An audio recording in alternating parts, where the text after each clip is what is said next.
Let's start stream. Because we're already like, fuck, 17 minutes later.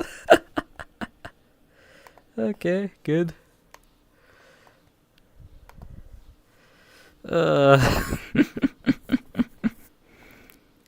Boy.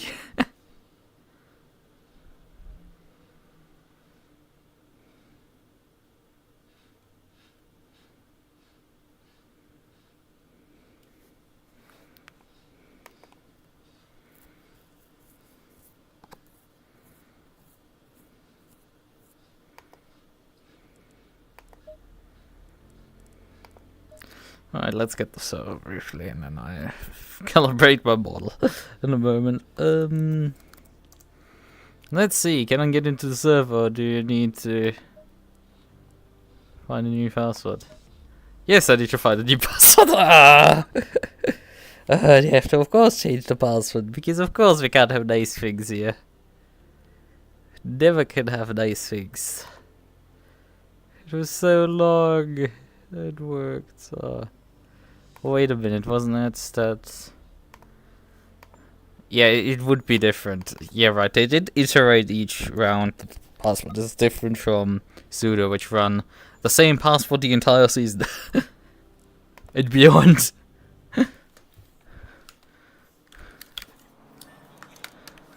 Which in itself is quite funny. My track is fast, that's why the lap times are still above 2 minutes. Oh boy. No, fuck off with your stupid advertisement.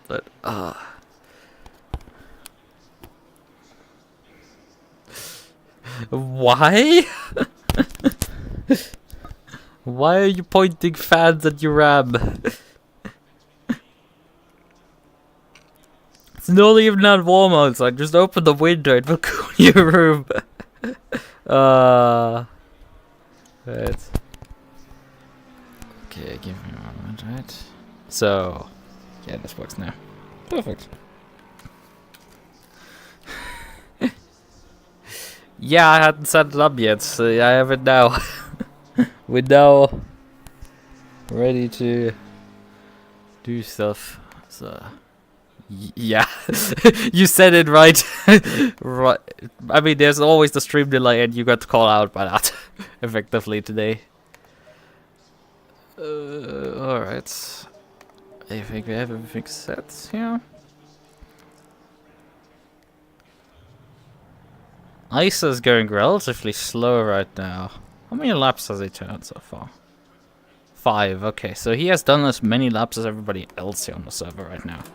Which isn't a lot considering they've had 20 minutes now. They've only basically turned 10 minutes worth of... Oh yeah, I haven't downloaded the skin hack either.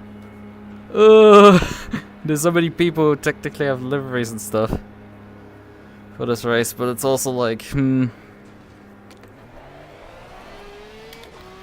I really afford to, you know? Oh boy. Yellow flag ahead. Be careful. That Porsche twitch there. They seem to be temp related.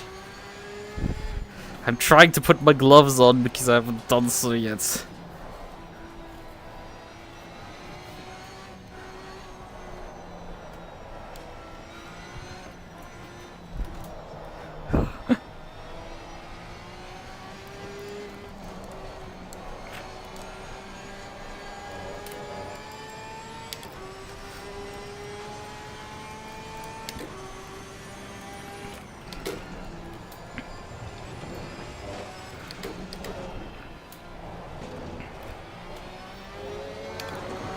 I have one glove on so far. Need to put the other one on and need to... Oh boy. Spinella.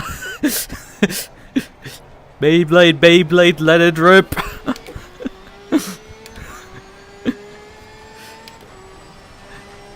Oh, that's glorious. Do I have the correct scene up? Yeah, I should have the correct scene.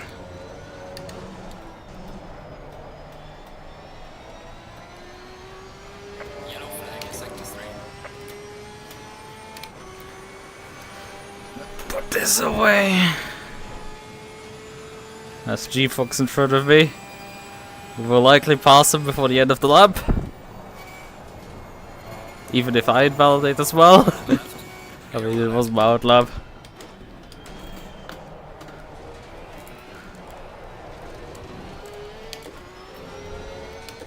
Howdy Virus, how are you doing? I've had a decently stressful week, but like this is wraps up not all of exams. I have one more in basically 1.5 weeks time.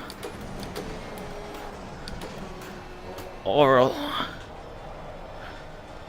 So basically my fate is sealed right now and I have just to wait for the results to come in. I'm relatively positive that I've passed. Hopefully enough.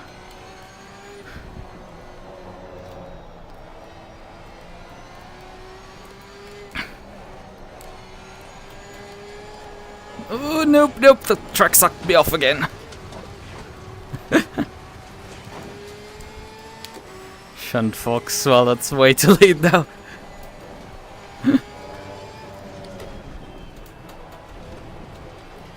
Semester to start on Monday. Well, my semester starts in October, so I need to look up the precise date, probably like week 2 or something. Ah, shall see. Yellow flag in sector 1. You don't know. Oh, it's because a bunch of them, like I failed back in last semester. I had to retake them, and I can only retake so many. I've heard if I fail them a second time, I can only fail a certain amount, and that could get critical. But so far, I've results back for one of the retakes and one new exam I took, and those 2 I've passed. So that's positive at least.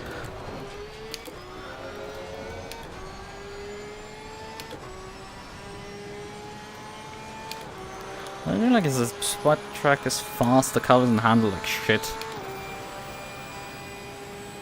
2 minutes of 4. Oof. Although that's perfectly possible that I'm just gonna run slow.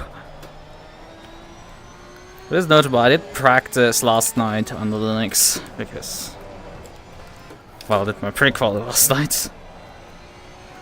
And it's still like, I just do not know why the force feedback feels so different. I just cannot put my fucking finger on it.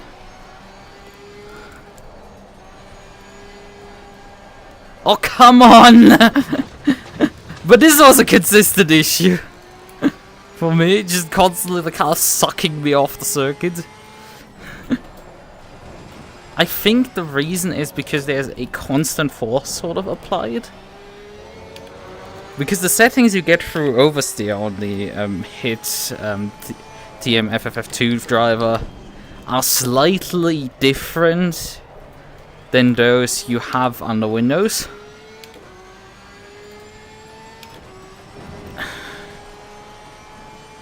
Of course I bought it. Have they actually now bought it?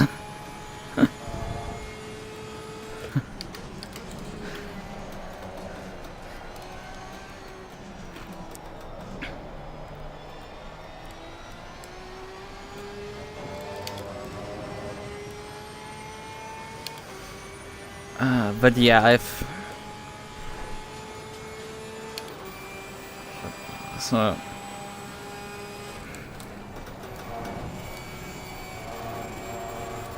I think I'll probably still go for my, in terms of a wheel upgrade, to a Mazda wheelbase, likely.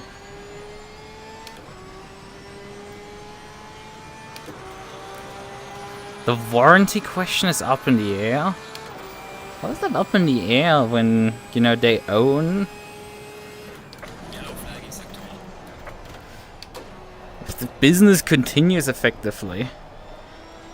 Oh yeah, we have now the problem that we're gonna run up to DJ this lap. And I wanted to have a fucking reference time finally. keep the employees. I mean, if they keep the Fanatec business, then they would effectively have to keep the warranty of the items sold underneath it.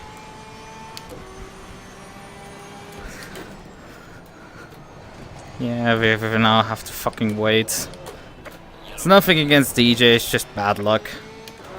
I'm sorry, DJ, but why? Now I'm like a bit pissed because, like, you know, you all helped me already up 2 corners. Might as well not let me by at that point. Well, Midnight Hurricane is behind me, so that's at least a fucking reference marker.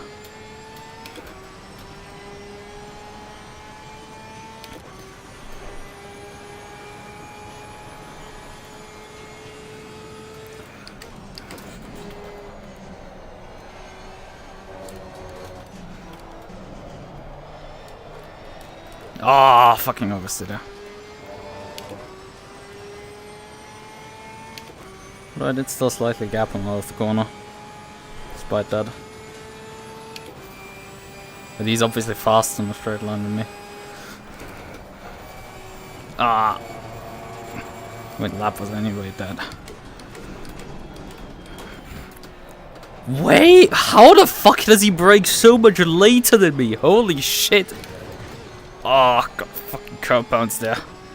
Like, how the fuck did he brake so much later than me?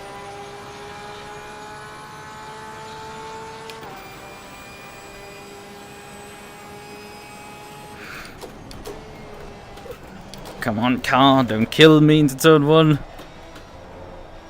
But yeah, this was an issue yesterday as well, just to get a reference time in, because the car just kept sucking me off the circuit.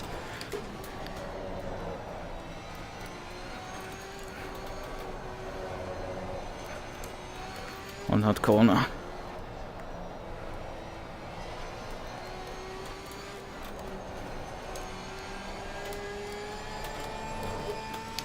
Jesus.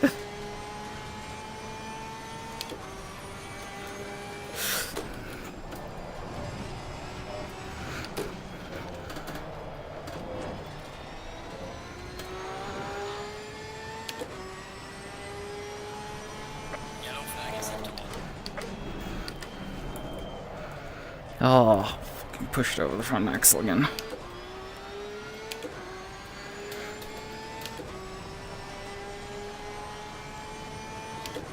Let's see if I can get sub 201 again, like I did in practice.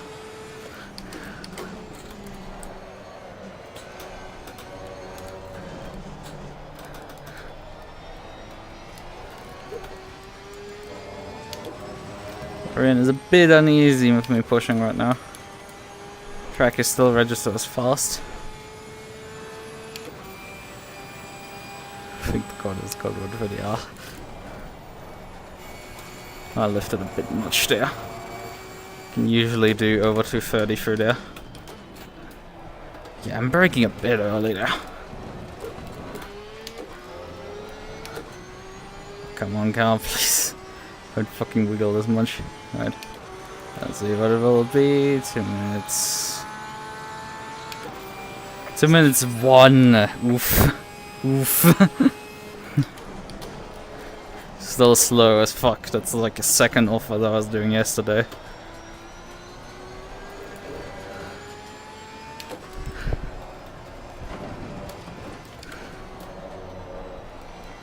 I don't know where I'm supposed to gain like 1.3 seconds here.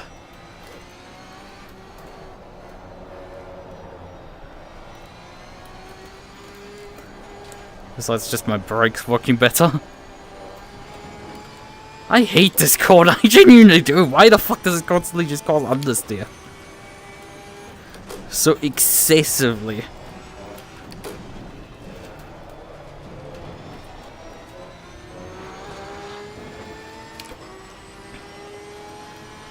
I haven't thought this completely through. I mean, I just mentioned that like I thinking about doing it. Maybe an R9? Because I've tried the R5. Like, maybe something strong, but then again my wheel like is not that strong, so like I can't really scale that much upwards.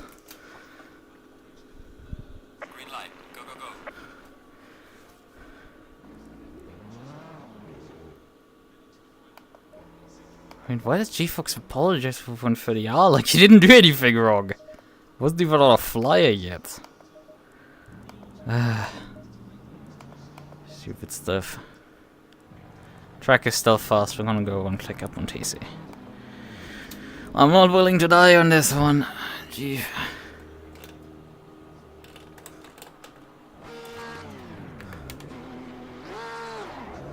Upgrade the even more legendary ThinkPad.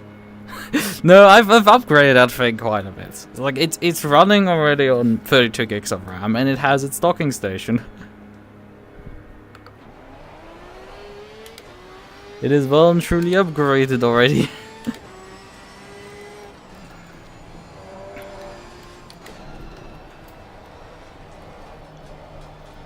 It runs smooth like butter.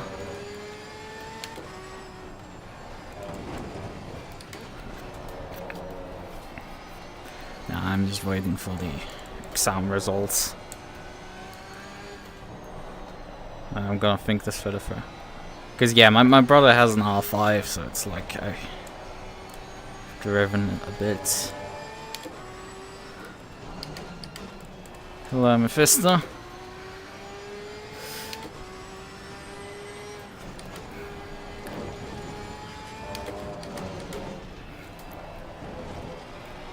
I guess I could give the ThinkPad more storage, but it doesn't need it. That's 256 on a laptop is just more than enough.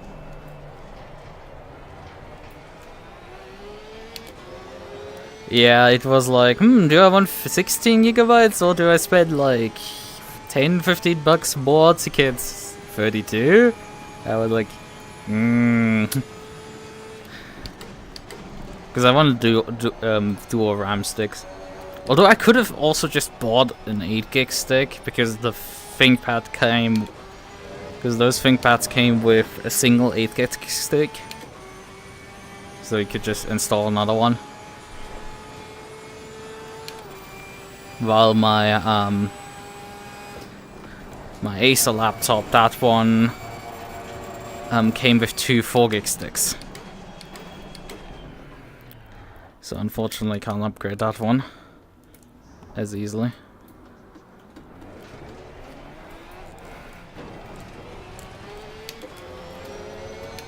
Right, I gave GFox now 6 seconds. Let's hope that is enough.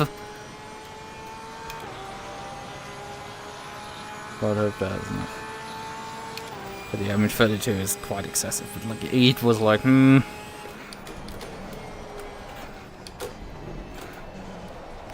have right now the 2 Porsches running right next to each other. With Amethyst being back in the Porsche. Back in VTracc in general. Man, my lines are not great right now. Oh boy, the thing is just pushing. It's not biting really much. Amethyst is keeping very much up with me right now. Because I'm having massive grip problems.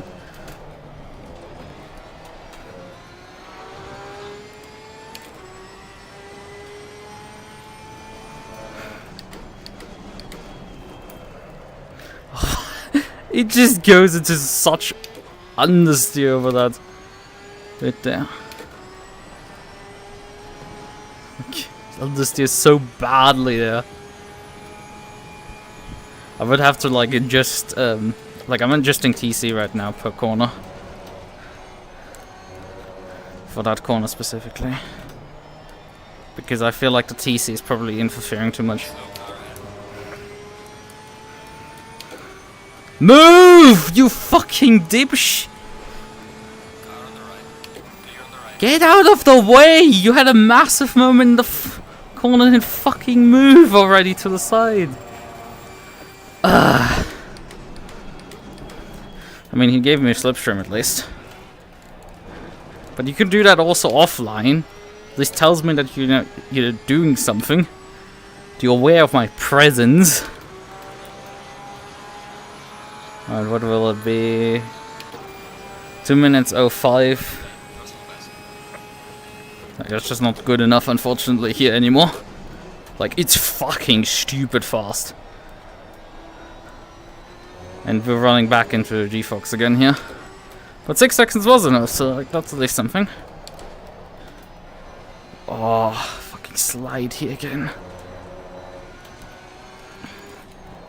Like, it just doesn't want to fucking negotiate this section, my car. Oh, he's making space. Okay, good. We can continue to push. Yeah, missing a full second right now already. After the first run. That's bad. Using all the track and then some.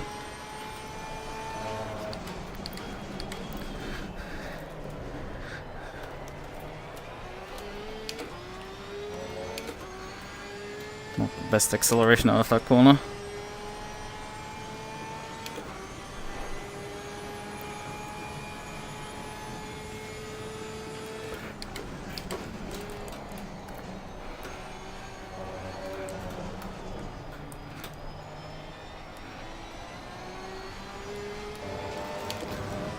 More time losses. We were up to 410, so then we were just back down to 2. It's like I still have not quite the idea of where I need to lift here to make the corner. And more time losses.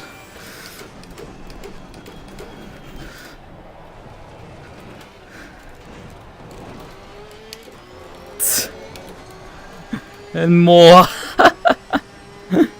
Just everywhere, like, it just nibbles my time away. It's like, yay, 2 10s, and it's like, it does fucking nothing.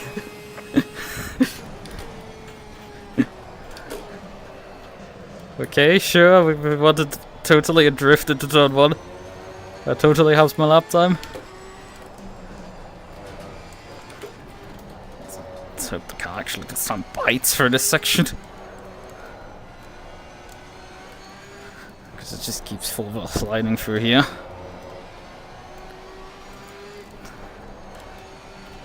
Slow car ahead. Yellow flag ahead. Charging front. Yellow flag in sector 3.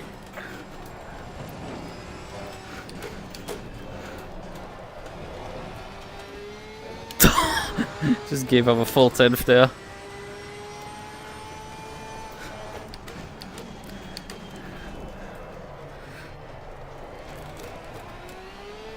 And more time moving out of the corner. Fuck me, come on!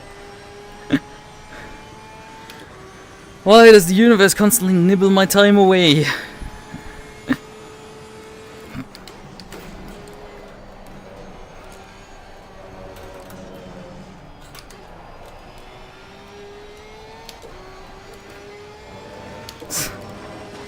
I can't quite get spoon right now.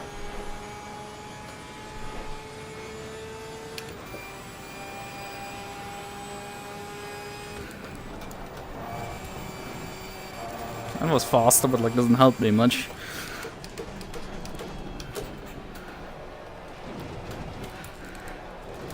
Oh, come on, car, please. It's still even slower, come on! Like, I'm fighting for thousands of a second here with myself. Because there's just nothing in it. There's just so little in it. And they just have a full second on me. Somehow still.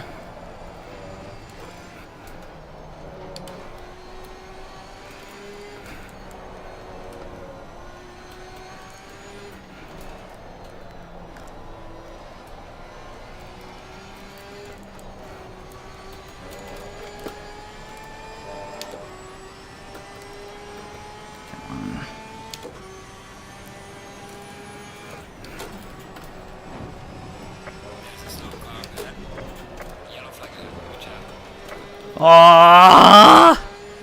Massive oversteer there for no reason.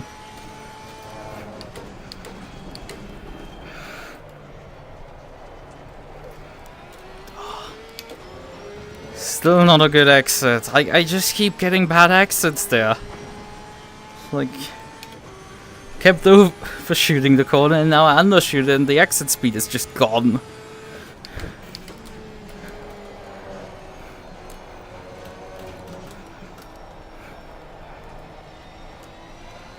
Yeah, that's ice in front of me.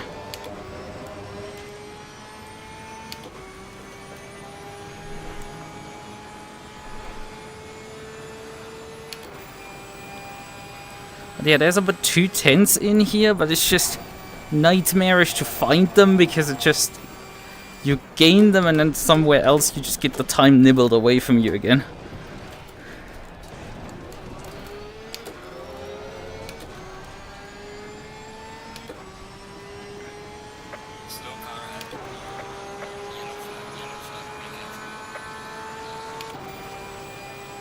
Still not enough to improve a single position. I have more than enough fuel for another lamp. But there's so much traffic right now on the track.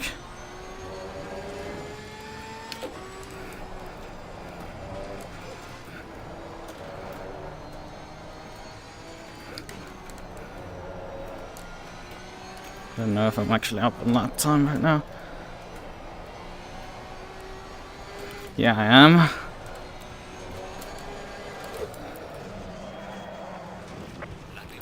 Let's just fucking park the car because, you know, he's getting in my way now. Like, what the fuck is this shit show? It's like, you know, aliens and then just 1.5 seconds to the fucking humans. I love when this is like happens and you have like a bunch of fucking aliens here that are fighting each other and then you're just like, you know, and you're the last one of them. That's like the worst. Crying in the gap is launching. Porsche struggles. I mean, the problem there was I floored it out of the corner even though there was a car in front of me. I just went, fuck it. I didn't miss much. I'm not struggling too badly right now in qualifying, but it's like I just do not have any more pace. I'm literally like, I'm finding hundreds of, not tenths, I'm fighting for hundreds of a second on my own lap time. I'm this fucking good. And the problem is when you're fighting for hundreds of a second, it's just like, regularly you just have not a 99% exit and you drive out of the corner and it just nibbles all the gap away that you had. And it's just like, eh. Just pain that you. Nah. Car's behaving alright, sort of. Nothing too bad. Is there anything I can change really on the car? Not really. But if you check out the tire wear, look. Not grained at least. You know, at least something, but I mean, we drove barely any laps, so...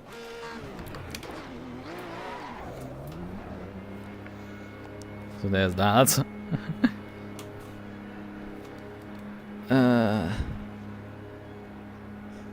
Jesus fucking Christ, and they keep pulling out time. And technically the track started out... Yeah, the track is now optimum. So the track started out the session in fast condition. Like practice. So they will likely still keep pulling out more time. I don't know if I have anything left here, if there isn't a second grip boost suddenly. I don't know when it went actually to optimum. So like the grip boost might have already happened and already applied to my car. And it's not like the Porsche is known for good tire strategy. I mean, they have to anyway take a tire set, so it's not like you can do much in terms of strategy in VTracc anyway. This isn't pseudo racing where like you can do basically everything with just... Jesus, NASA! What the fuck is wrong with you? Like, just... nearly took me out there.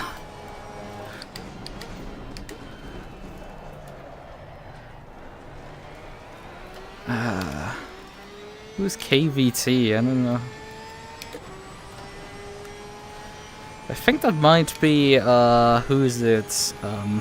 G-Fox's teammate, I think? Well, the Bob here, I can go over the cars after qualifying, but I think I have like plus 10 kilograms, something like that. The Beamer has -3.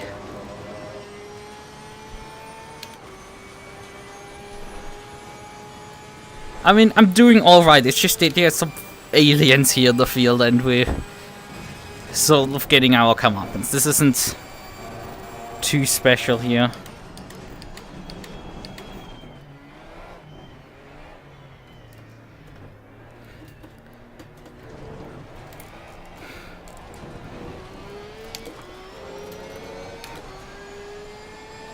Let's hope 4 seconds is enough for KVT. I don't know if that is.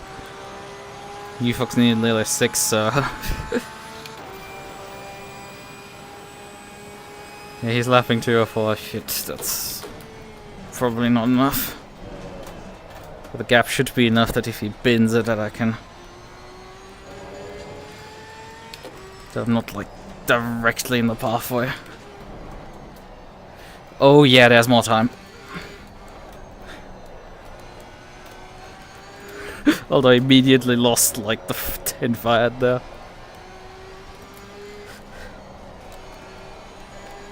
Yellow flag accepted. I love it! It's like just the time got nibbled away again. With a 10th in hand still. Okay, I broke way too early there. Or not? I don't fucking know anymore! Nothing makes sense. Oh, I forgot to change the TC, whatever. We've been getting screwed on this corner anyway so much. That doesn't really matter. Yeah, I don't think we're getting much group here. The gap should hopefully be just about enough at this point.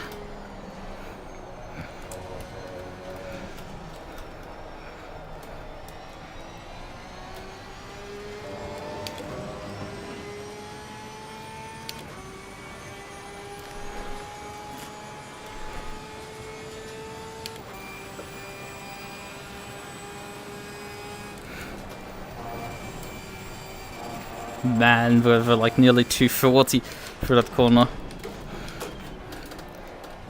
Oh god. I ate a lot of curb there. Oh, I got a lot of TC interference because of the curb. Well, I have nearly 2 tenths in hand right now. That's good. It's not enough to challenge the podium positions right now, but it's enough to currently displace Hurricane. So that's something.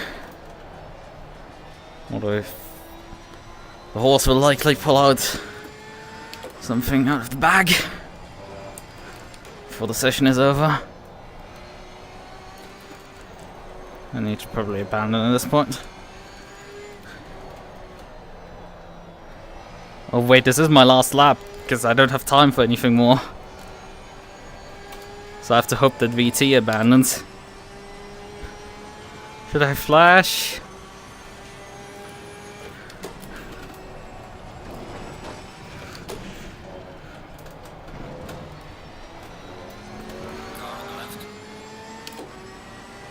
Fuck it, technically you're not supposed to do that, but like... it's a clean overtake before we even reach the corner. No time lost for anybody. Well, technically for me a bit, but like fuck it, that's my problem. Not his. He didn't need to lose any time, and that's what matters.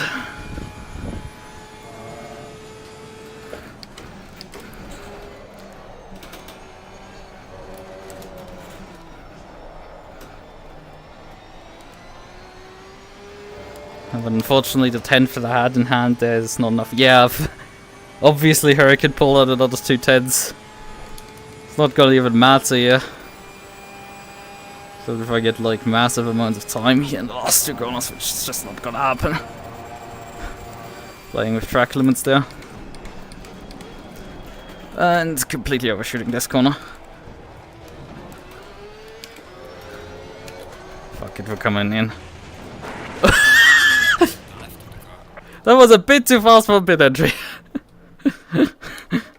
That was a bit too fast. A bit too late of a decision to bolt into the pit lane here, right? I do 7 tenths in the end from Miata. Oh, fuck me. Like 4 ticks separating Miata from Nekomata. Because, remember, ACC does not actually time down to the thousandths of a second. ACC only times down to 2.5 thousandths of a second. So you only get 0, 3, 5, 7... No, you don't get 3. You get 0, 2, 5, 7, 10. Because it doesn't round up. Because ACC runs at 400 Hertz. That's why you have these timing anomalies. But like there's 4 ticks separating Ruby and Miata. What? How does this in any way, shape, or form relate to anything else? Okay, but yeah, I'm carrying plus 14 kilograms here. Not 14, 11. Minus 3 for the BMWs. The insects get minus 17. The Vantage also gets minus 3. The AMG also gets plus 11. The 720S gets minus 15. The Mustang gets plus 5. The Lexus gets minus 30. The R8 gets plus 3. The, wait. Hold on. Why is one McLaren... Oh, the 720S non-Evo gets minus 15, but the Evo version gets plus 12. Because KVT is driving the non-Evo version of the 720S. Right, it's the guy that was that I just passed punching out of the corner. That's not a non-Evo. I didn't even notice, but I mean, the reality with the 720S is like the only thing you might notice. Let's check that on KVT's car. Well, yeah. The only thing you do notice with the 720S and... Okay, I'm now finally on grid. But like the only thing you notice with the 720S non-Evo... this is an Evo because it has the rear bumper painted. And KVT here doesn't have it. At least on the stock liveries. Because if you make a custom livery, you could paint the bumper already on the 720S. You could already do that, as far as I remember. But you couldn't do it on the... and you can do it on the Evo, but like the default liveries that you can create with the in-game editor, they didn't paint the bumper on the non-Evo. Also, the front is slightly stretched, but you only notice that in the template. You don't actually notice that, really. There is... If we look here, the dash here is... where is Zane's here to compare? Yeah, the steering wheel is a bit different. It's more rudimentary. So you notice on the steering wheel, but really not much is different between these two versions. Sensor is back there with a writer. Oh yeah, I need to put fuel in the car. Hold on, I need to put fuel actually in the car.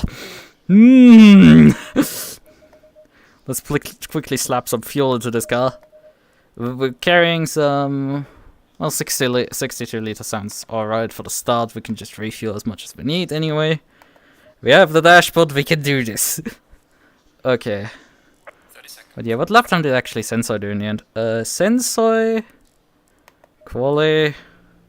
Sensor qualified 21st with a 2-minute 05. Jesus, that's fast. That's fast, Sensor.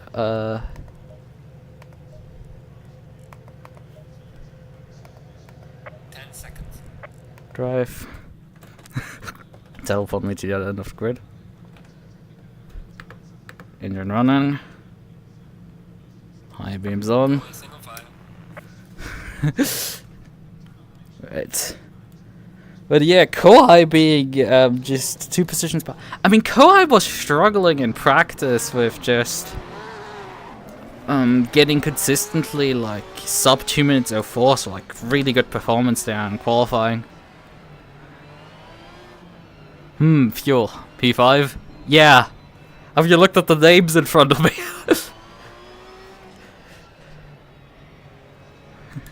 There are certain individuals here on this track. Although I think Isa maybe at the end stole the pole? Didn't notice. Because he is sitting in first right now. I didn't notice that. That happened. But yeah, Midnight Hurricane even out-qualified me by 2/10. I was like at least 7/10 down on pole position. Which, you know, isn't too bad, but I wasn't able to crack sub 2 minutes, so that's... sucks a bit. Because I'd hoped that I would be able to do that. Track is optimum now.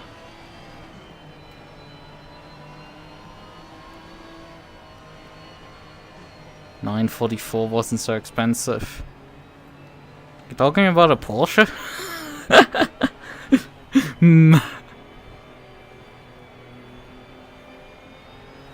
Ultimate 1-2 Yummers. You see.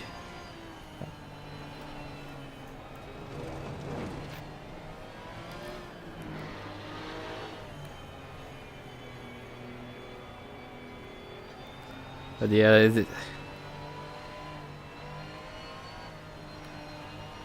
there's sort of a definite like pro silver field right now.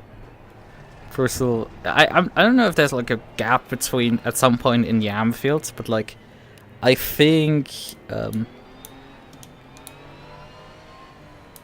who's actually in like P9 and 10 because I can't see the names for them. For who's Hurricane? Midnight Hurricane. I mean, he did drive in the season, in my first VTracc season back a good year ago, something like that. Formerly Uma Motorsport, now X-Wing. A Chinese driver. Like, I mean, 3 out of the 4 drivers in front of me are Chinese. So, go figure. It will game in your funds. I'm not in the market for a car right now. Also, a Cayenne.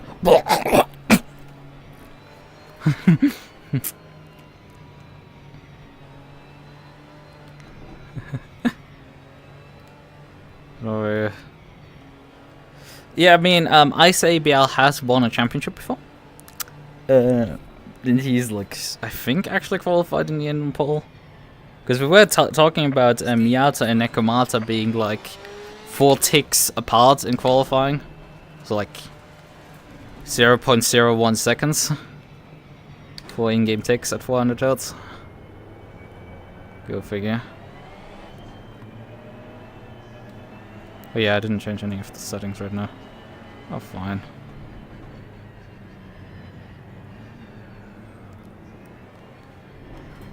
I don't know if you could feels right now producing accurate numbers, but we should be getting to the halfway point.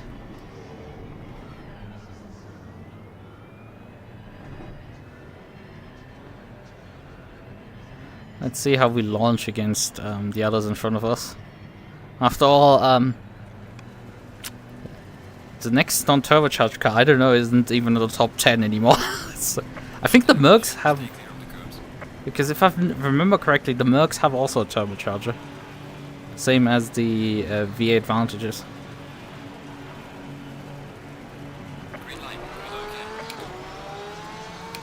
Oh yeah, those BMWs don't have particularly the best pull.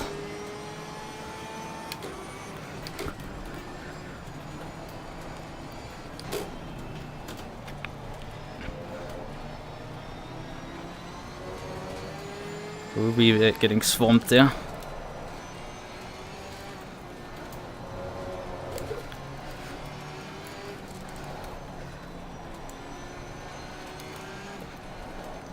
ISA being offline there. I think that's ISA. In the non-carbon livery. Yeah, that's Amber. That is him.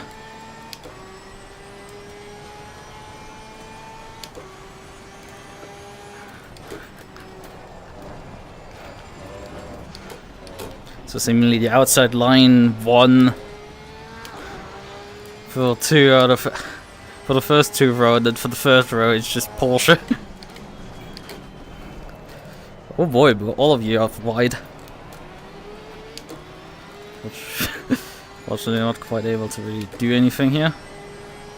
Even if ISA is really slow right now. But I mean, the long straights are coming up. I don't think there's any worth in forcing my way by here. Car on the right. Clear on the right. I mean, he's gonna pass me now because I have I'm in a Porsche, goddammit. There's not much I can do here in a straight line. I get the against an N6. Car on the right. Clear on the right.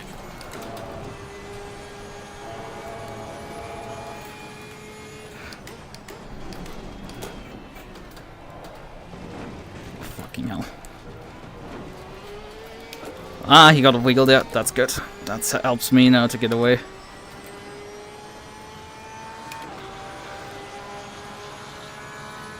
But I mean, I'm out of the slipstream from the guys in front, so that's not good either. He will probably get me sooner rather than later. It's not much different than Suda, except there's more aliens here.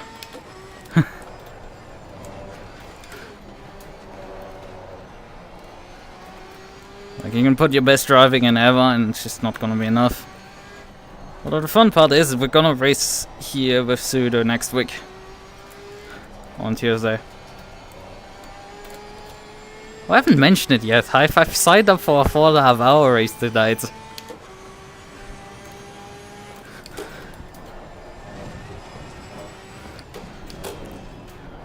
Goes from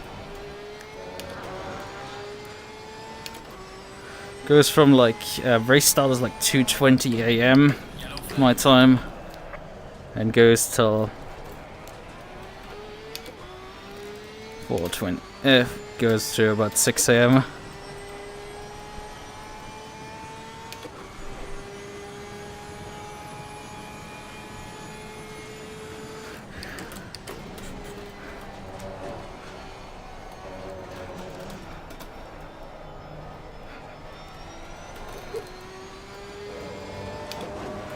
Yeah, I'm just not fast enough, you know. They're slowly drawing away in front of me, and ISO's coming slowly back to me.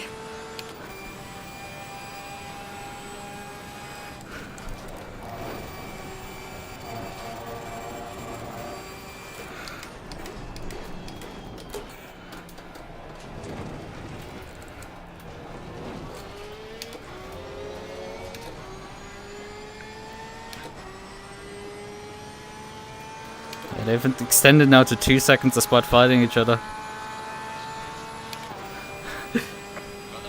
Tonight? Yeah, I mean, sure, if you want to. I'm gonna be driving the Porsche. 4.5 hours at Watkins Glen. The Pan Am guys. Not a particularly big grid. Although there's some fast guys as well there. Let's see how I perform.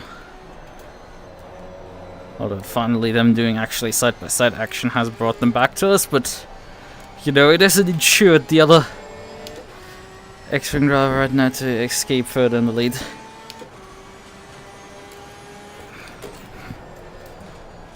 A bit wide there for me.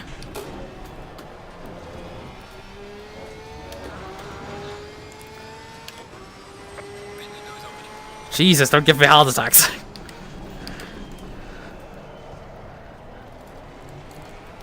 I got a bit close there with ISO.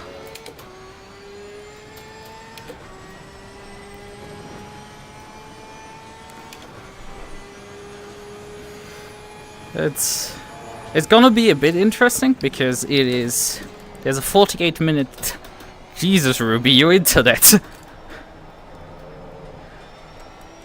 Like the server is I don't know where the server is based because we're not driving on SRGP anymore, but like it's probably Frankfurt or something. So the Chinese have like the worst ping, but it's Ruby who is having issues.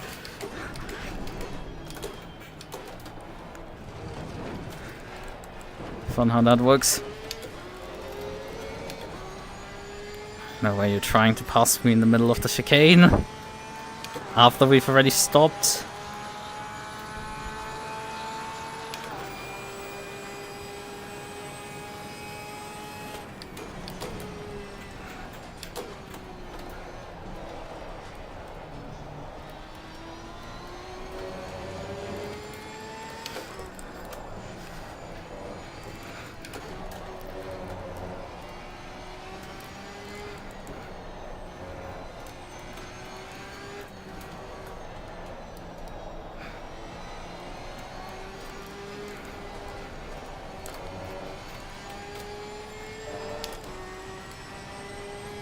Correction therapy.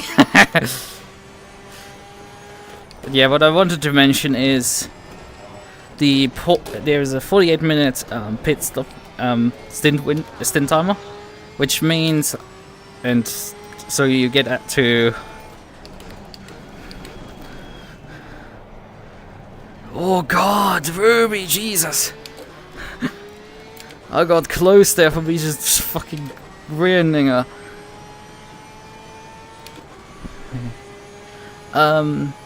But yeah, 48 minutes, this means 6 stints with 45 minutes each. But the thing is, so like, good strategy might be to just, you know, not do a full service every pit stop, because, you know, do we really need it? Come on, give me at least enough slipstream so I don't get passed. Oh fuck, that's gonna be track limits, isn't it? We got a invalidation, but like, fuck, let's go. Oh, I'm so sorry. They threw hands too hard against each other and it ended a tragedy.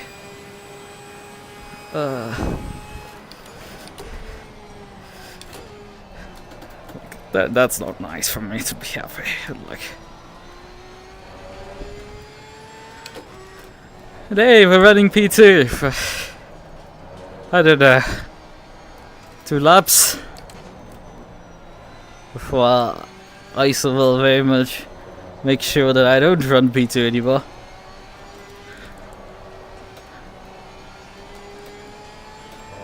Because I don't have a slipstream anymore in front of me, that's kind of slightly detrimental.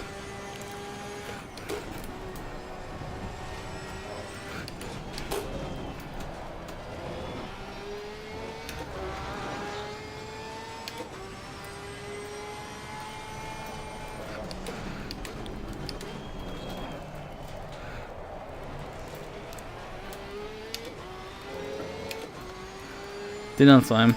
Okay. See you then later. Also, I'm nearly lapping my quality times right now in race. That's good. Problem is everybody else is simply doing that same thing.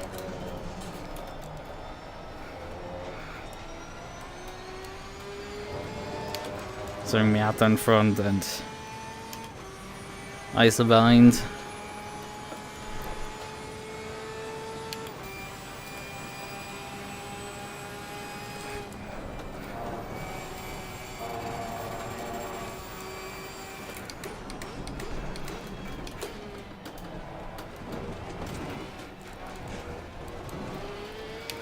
Oh boy, he's had a good exit there. Hold on, nah. His like second punch doesn't just quite give him enough. He's gonna come close here.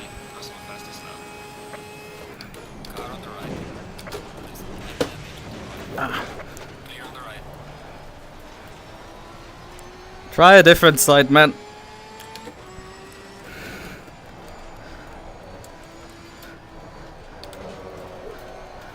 Also, I don't know what's been happening with my wheelbase, because those clacks have been happening from time to time. I don't know what it is. Maybe the... Yeah, he shoved it in last minute. It sort of should have expected it. I have to look at the replay if it's completely his fault. If he had enough overlap before turning, it's just... Bruh, I didn't have slipstream, you could have tried next lap again.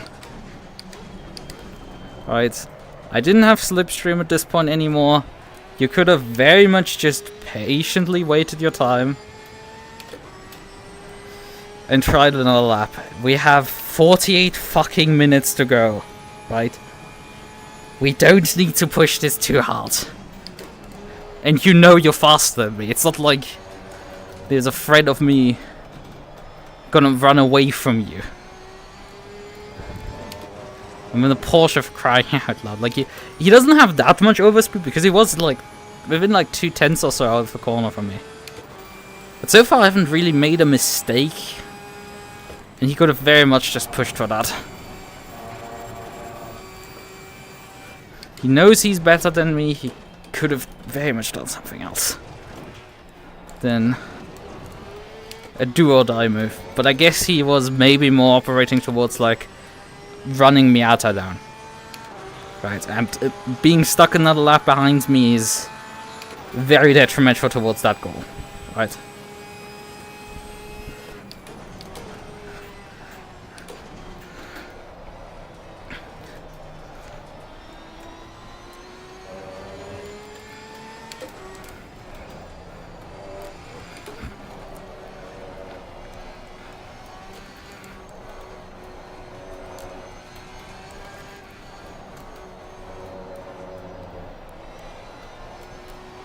But we have Midnight Hurricane anyway behind us. I don't know why, how precisely the Ruby incident happened. So, and having been now a couple of X-Wing drivers involved in incidents with other people, I don't know if they are particularly in a good mood at this point anymore. I'm not implying right now they are crash prone, I'm saying that they might just not be happy that they've been involved in incidents. Because none of us know who is at fault for anything right now. And it is alright to feel entitled to a position. Right now. In the heat of the moment. So that makes... So it will be interesting to see once he runs me down. Because I mean, I'm not really even holding 201 right now, so go figure, this is not gonna be a long run before I get passed again. Or at least attacked. I just do not have the pace. It just is what it is.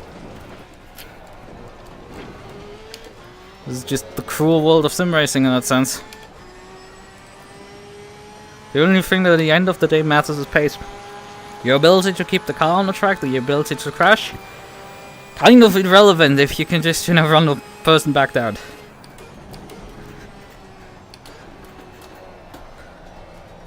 Like, it does at the rudimentary level matter, but like, you're not winning races with that. You need the outright pace. And just slightly lacking that department is just undoes everything. And also makes you likely more error prone because you try to push. And it's like the universe just will not let you have it and instead will send you to the barrier.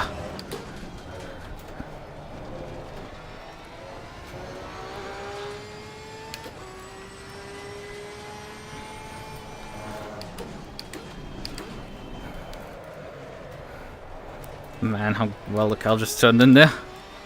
Oh, the exit's still not fast. Whee! Misplaced the car a bit there. Ruby's 10 seconds back.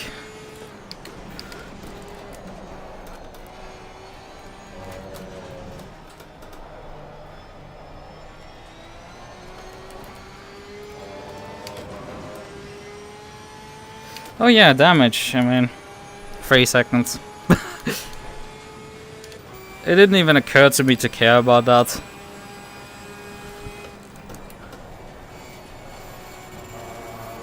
Because, you know, it's not like he destroyed my car, really.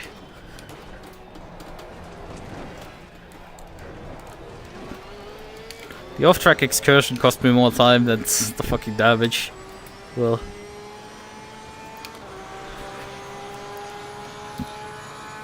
It's just I'm not quite lapping fast enough as I need to. Yeah, if I was lapping consistently my fastest lap time, he would still be making up 2/10 a lap. It's just helpless. Just completely hopeless.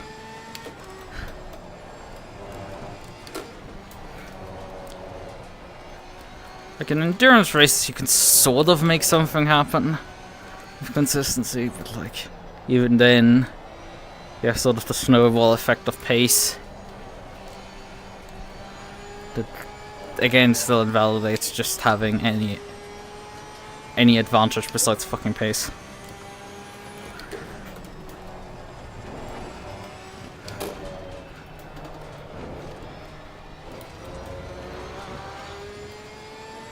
Gambling really with the track limits, but like tires are not at peak anymore, I feel like.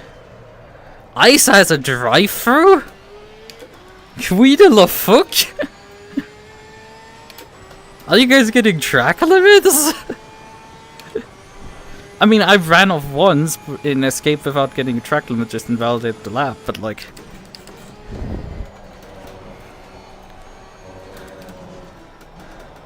I do know the BMW is fast in a straight line. By a decent chunk. Not stupidly, it's much quicker, but like... They should be able to close down a bit better then. He's right now outside of slipstream, but he is not closing in, which would suggest that my Porsche is just about fast enough in a straight line. Shouldn't be a complete sitting duck. I guess I'm just too used to having to fight Astons. I guess fuck me, Aston Martins are not fun to fight. Ruby is also closing in, but like I still obviously have to do a drive-through and drop out of the race effectively that way.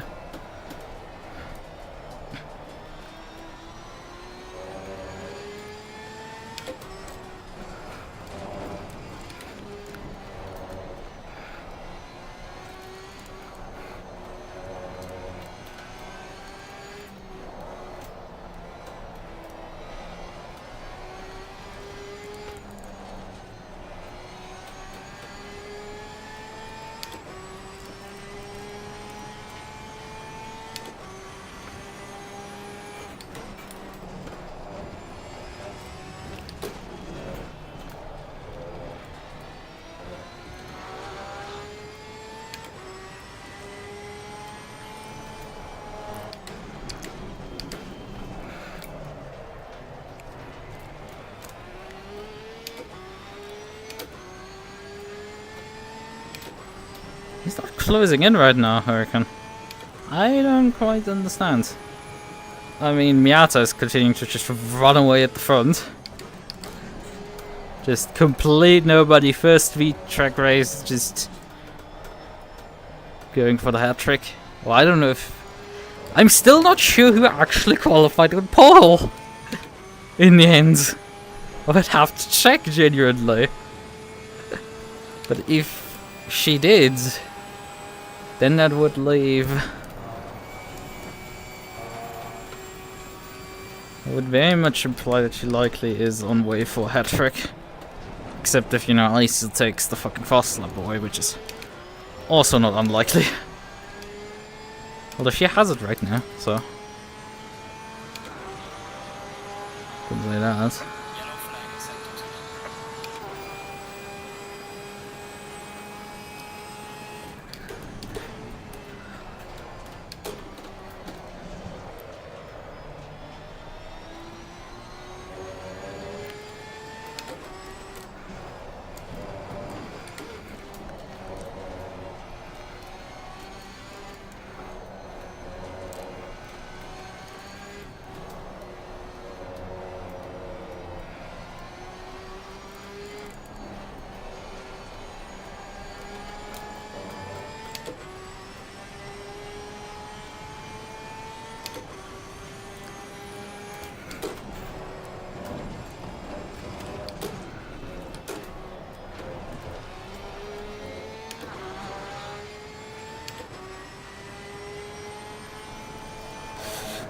There's some traffic actually coming up. Sulakya has done his pit stop. There's 11 seconds up the road. And where did he actually qualify? Because he was sort of a non-factor here. Rainy Dream Fox here, 29 seconds up the road.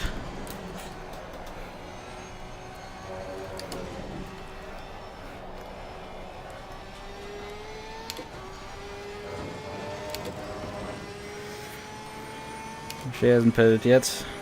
Zul has. So, slight difference.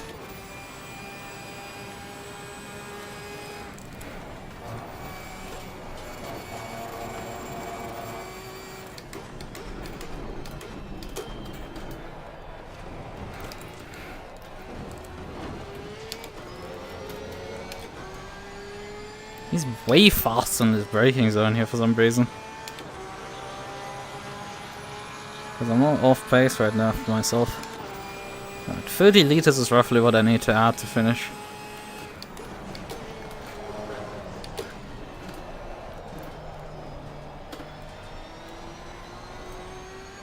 Okay, Isa has also completed his pit stop and is now right in front of us.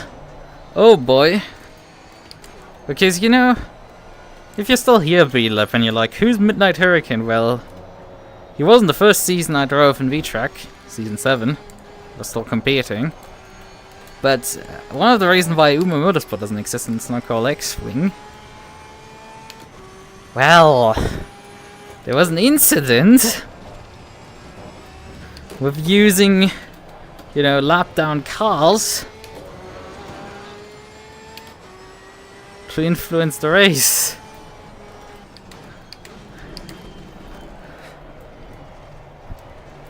And they were... Track wasn't happy about it. They wanted to bribe them then as well, and that was like the ban reason completely. Yeah. Uma... this was what banned Midnight Hurricane for a year.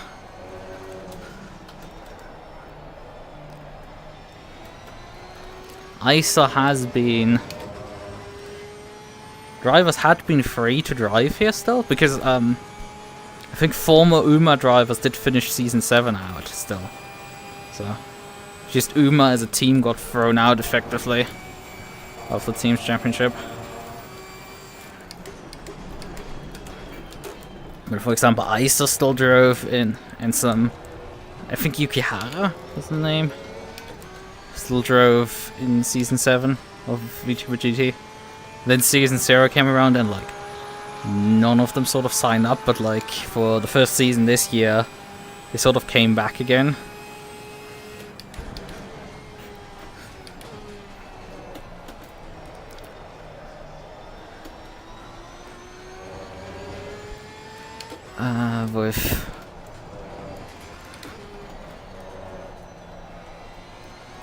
With ISA and there's someone else, I don't quite remember. Mahiro. Saka. Karui Saka, I think. I'd also previously driven for Uma, but like wasn't particularly much of a factor last season. And that season. Season 1 of this year. 2024 1. And then in 24-2 nobody showed up again.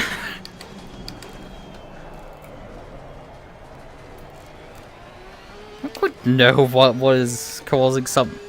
Maybe it's time slots? Although they are Chinese, so like they either don't have time zone switches or they are, you know, in the same time zone as us. Although VTuber GT did move... was earlier in... ran the earlier 1 or 2 hour earlier time slot last season. In season 1 this year, and then we switched back to the later time slot, but we're still in the later time slot, so I guess the unban is what led to, you know, X-Wing just returning in force. Because they were like, last season, like, nah, why would you turn up? Although Isa did drive, I think, some rounds of TGT before stopping doing that. So yeah. Isa is right now lapping faster than me, so it's not like he's... I think this is just very much incidental, but it's like you sort of need to keep yourself aware of these things. Just in case, you know, they happen again.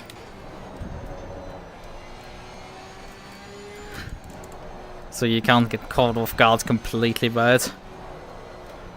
Oh, my tire pressure's looking a bit on the low side, but like they're still well and truly within the pressure range. I'm probably totally fine for this. Yellow flag in sector 3.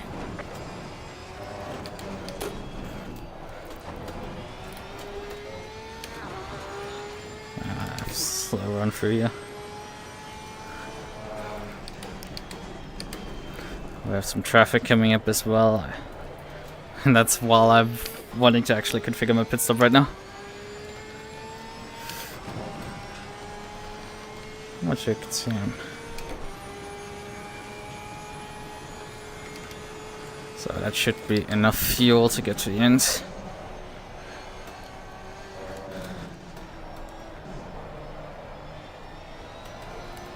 Well, that's Sensor. Sensor has not pitted yet. We're also closing up the Zool right now. It might be pertinent to just take the L in pits at this point. Get out of traffic.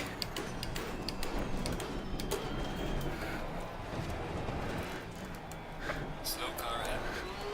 Fuck it, we're coming in. Get out of the traffic here.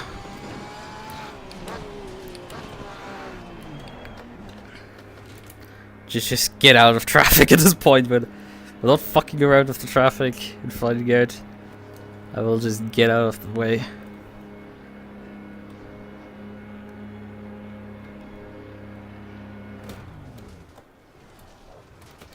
Fuck, overshoot completely. Ah, that's not good. Massive time loss there, massive. That's gonna cost me position.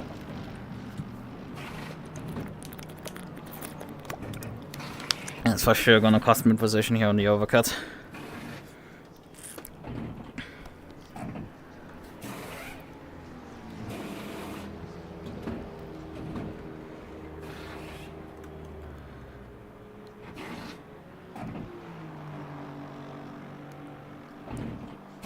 Oh, Ruby had already pitted. Come on, let me off. Mandatory stop is not clear. Come on, go, go, go. Yeah, Ruby had already pitted and Ruby is now closing in.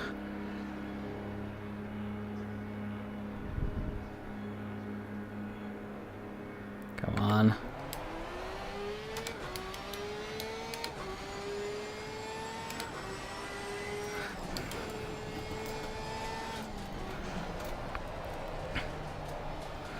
But yeah, that's not good. Could missed my piss box. Oh, that's Amethysta there.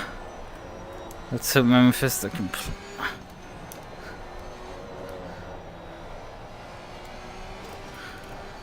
We are at the halfway mark, still a way to go. Plies with me.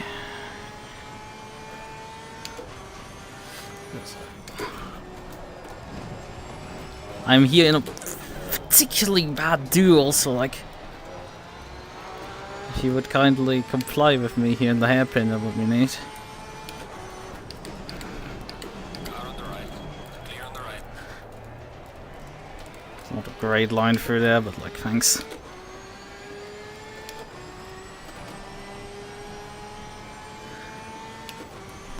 So, switch the indicators briefly on.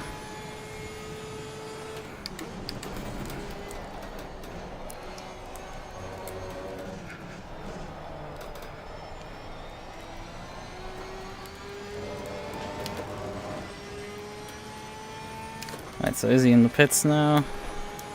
Can't see quite. I think he is. I think Hurricane is in the pits now. Oh boy.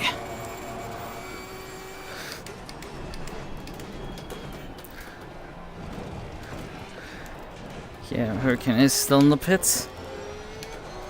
But obviously, might have. Yeah, he's already rolling. Where is he?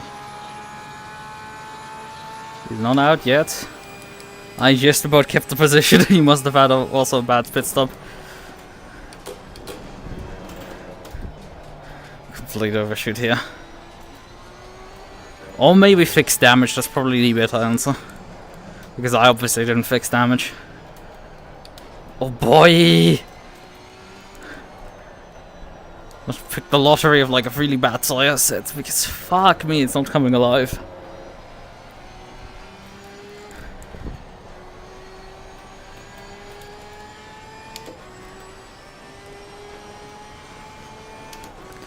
There's Amethyst between me and them. What you doing there? That's G-Fox. And it's dubious. Hello, pick a line, please. This is not rocket science.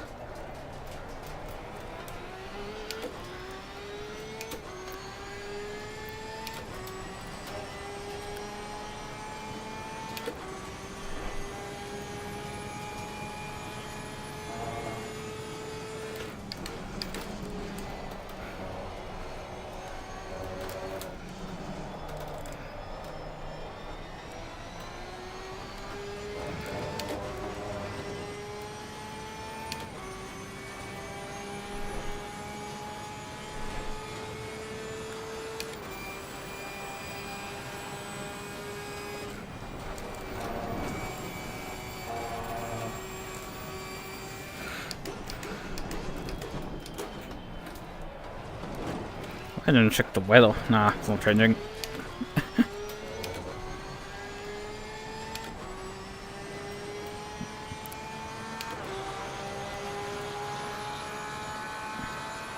Kohai is in the pits right now.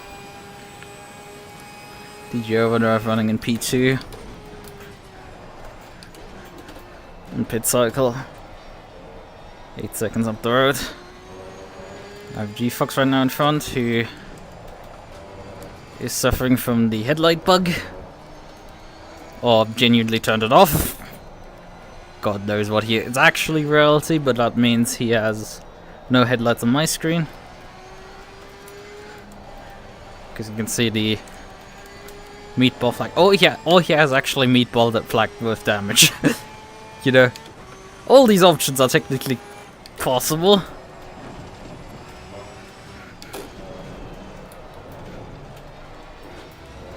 Although, realistically, it's...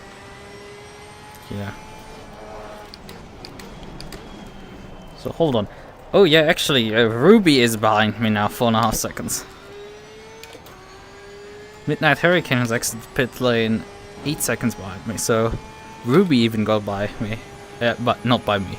By him!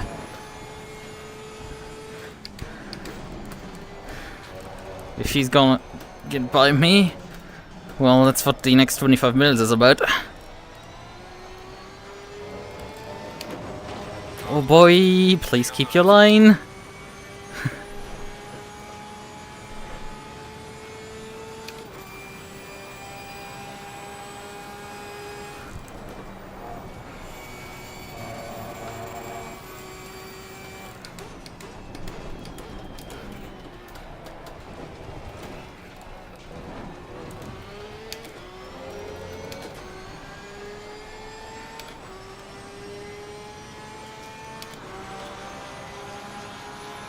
Zach is serving here a stop go. Pit speeding likely.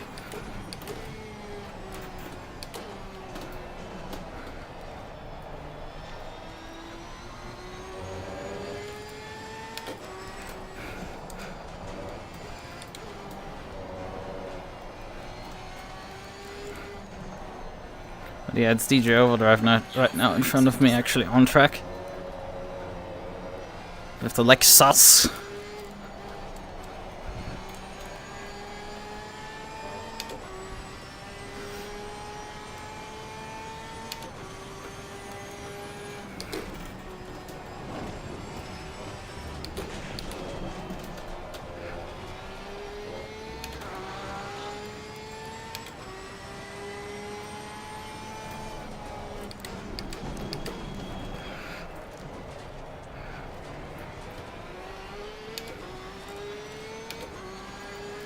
Should I flash him? Because I mean it's evil, because we're technically for position, but then again I want pit cycle.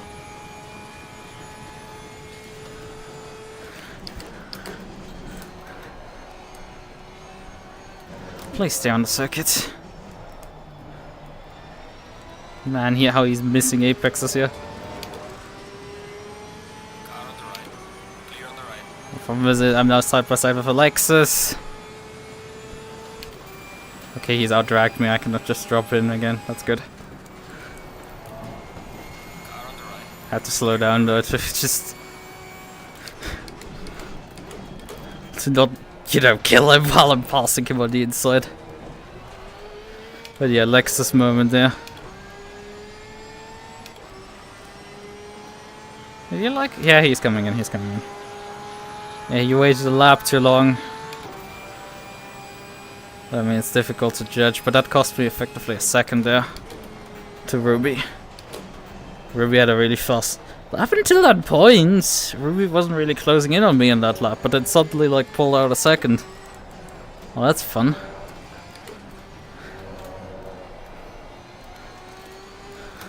We have more lap traffic here in front.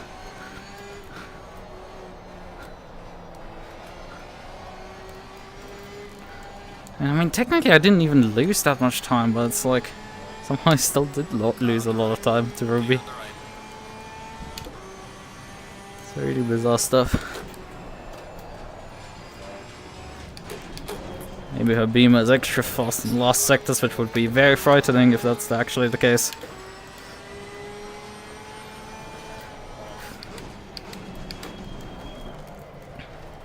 Because if that is the case, I'm gonna be sitting duck on the straights.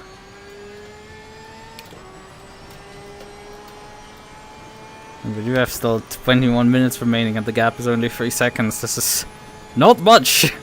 And we have 11 or 12 laps to go here. Oh boy, that was not a great run through here. Although hope is that, like, you know, she gets also stuck on bit on traffic at times. Although she did get lucky this time around with it. She did catch it in the straights.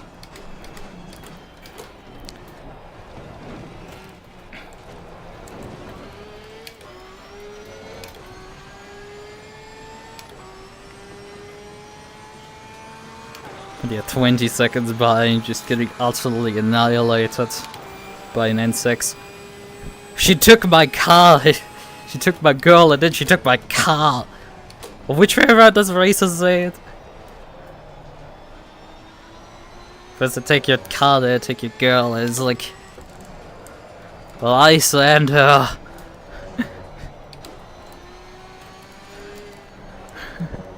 I definitely took my championship and then took my fucking car as well.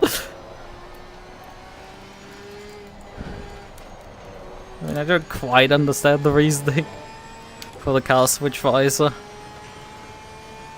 Maybe, you know, because I wasn't really at all that season threatening him. Maybe just he thought it was cool. Right? It's like, he just thought like, hey, this is a cool car. That's why I've got a switch as well. Get into the idea. Yeah, I mean, I did switch from the NSX in season 1 this year to in 2024-01 to the McLaren back for the last 2 rounds. And maybe that was like Isa's motivation, just like, yeah, you can actually win championship with the N6. And we're gonna probably have a champion in an N6 this season. Yeah, 20 seconds up the road right there to me. And I have a lot of fucking traffic to deal with here. That is not complying. That's fun. We'll be making up more time, and what are these guys doing there? What the fuck are they doing? Oh, it's him. Right, I see. It's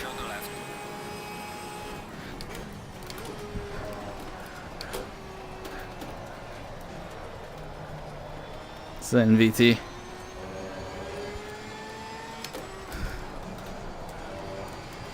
The only hope is that Ruby didn't... Well, Ruby passed one of them, now the other one. One of them was... VTracc. What the fuck were they doing there?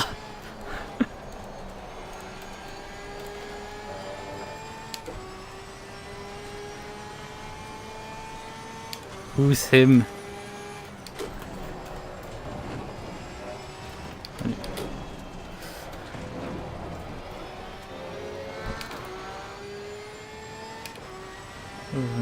Scared. I don't even quite remember what context this is in. Could we? Oh, fucking Christ, like I lose a 10th and Ruby just like, okay, now is the moment to just take fucking half a second out of you. What the fuck, Ruby? Come on. This woman takes like when I'm on my pace, she isn't really gaining on me, but like when I make the tiniest of mistakes, she like takes fucking 4/10 out of me immediately. Alright, we're down to 2.5 seconds and there's still 16 minutes to go. More like 17. Boy oh boy. And again, I'm not sure what the fuck the straight line of that beam is.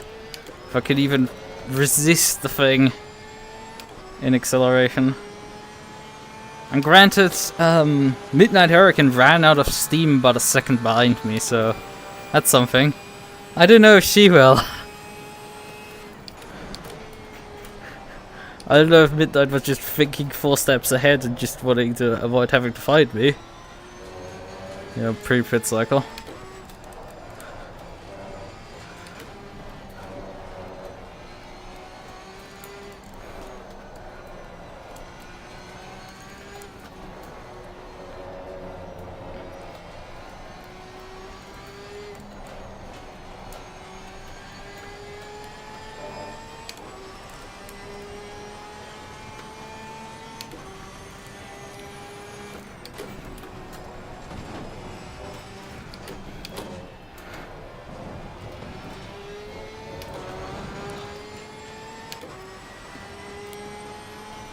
I don't know what she's doing because she's not consistently gaining or something. It's not like certain corners I'm running away or something. It's just she randomly makes up time, but it just randomly doesn't. But yeah, I don't know. Probably with he I meant eyesight. I don't even know. Like it's difficult enough to coordinate me speaking coherent sentences, let alone doing it while running away. I did literally under the Queen's Design post for Queen's Design did post on Twitter that like, you know, Ruby's back in is running VTracc tomorrow, and I'm like, I'm scared of no man but that thing that scares me. I replied with that infamous give. We meet the pyro. So yeah, I did like that thing. It scares me. This woman.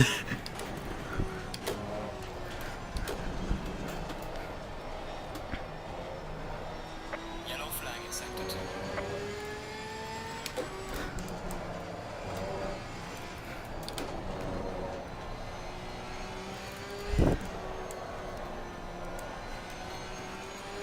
Well, she has older tires than me, but like, you know, it's BMW. Will it have actually tire wear? Fuck, no, probably not. Let's be real.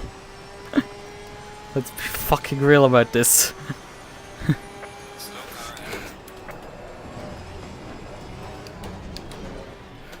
Fucking hell, I'm all over the place.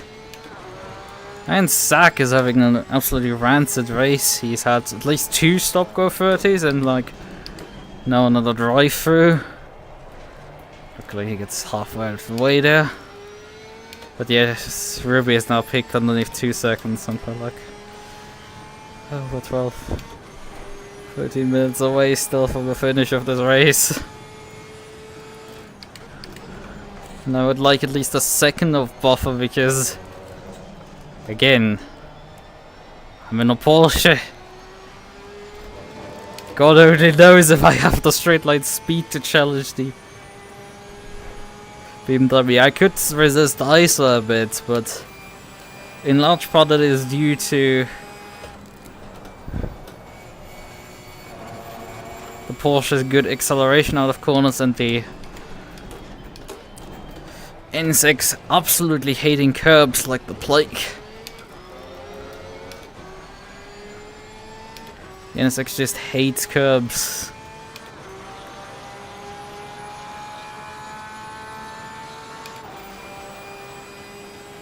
Yeah, I'm lapping 201 now, it's not enough. Need more.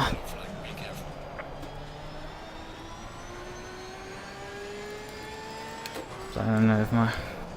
Oh, wait a minute. No. Fuck, I'm stupid. I think that's Rainy parked there, yeah. I thought so. That looked like an R8. I thought for a moment that Ruby had made a mistake and lost time, but nah. Oh, she's still saying 1.8 seconds.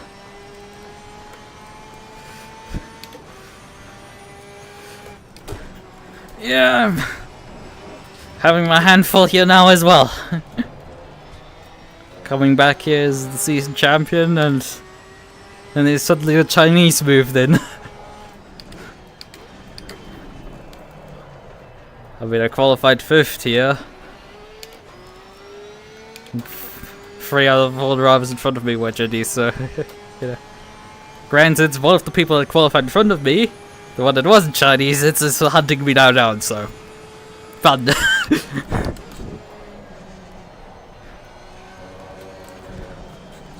The only reason I'm in front is because they decided to crash into each other and me. I mean, Ruby collided with Midnight Hurricane, and that's what put her behind me and Hurricane, and then Isa decided a lap later to take a lunge at me into turn 1. Very much did a Senna move there, and well, I ate some gravel and that was about it. Fuck, why am I so slow for the I mean, I had a particularly bad run, but like, fuck me. Yeah, it's unfortunate I couldn't run, but like, the exam went really well. So, that's more important.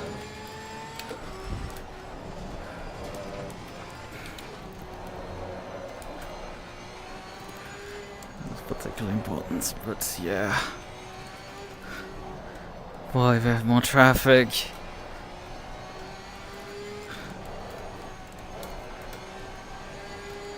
Because I haven't... I think I've drove the old 9N... Maybe I drove the 9N1 at Alton? I don't remember. I haven't driven Alton that much, it's not that often on calendars.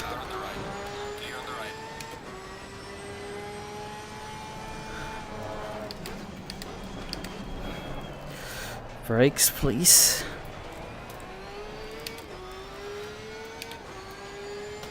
Tom tomorrow with the Aston. Yeah, I think Akihari asked me if... Isn't his first name Tom, actually? If I wanted to do a 4-hour race. I wasn't only able to get back on him on Tuesday evening, and he hasn't replied to it yet. To me replying to him.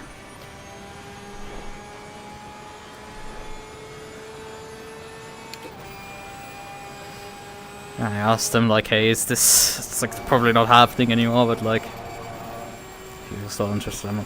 I decided instead, you know, to be doing a Watkins Glen 4.5-hour race tonight. In about... What time is it right now? 2100. Yeah, in about... 4 hours. The practice starts for that. So we'll be live again in about 4 hours to start a 4.5-hour race. And drive it solo with the Porsche around Watkins Glen. That is a lot of fun, I can tell you. Watkins Glen with the Porsche is a really good fun. That's a really good combination. Oh, Ruby got stuck down traffic. That's good. That's good for me.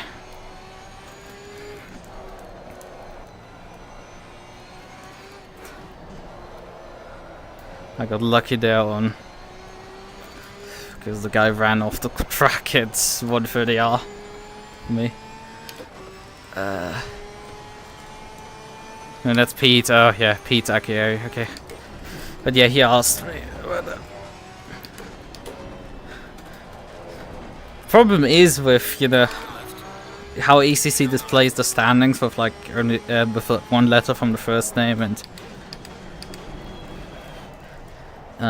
the last name. It's I usually refer to people with their last name because it's just like that's what I've seen. So I can't remember names to save my life already. So like I need to take every shortcut I do, but like it feels also like very unpersonal. It's sort of slightly weird to refer to people by their last name. I know I'm technically the weep here with my anime themed livery and stuff, but like I do have standards. Okay. I'm only weird for comedic effect. So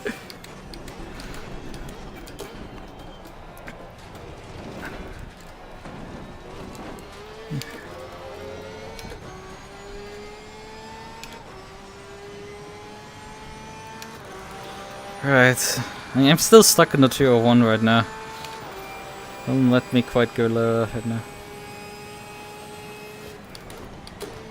Yellow flag ahead, be careful. There's a slow car ahead. Oh boy, please.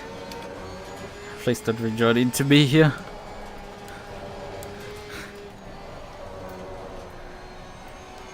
Did you just get stuck by another car? No. Didn't. But it was Greg's. I usually refer to him as Greg. It's just funny. It's kind of fun. Yes, Simgrid as well. Simgrid does the same with names. Oh, in fact that you did actually display the full name. That's the funny part. Because I don't know how much you noticed, but like I've played R-Factor 2 for years before I started doing ACC. Coming from an R-Factor 2 background since 2017. Done a lot of endurance racing on there. Started doing ACC in 2021.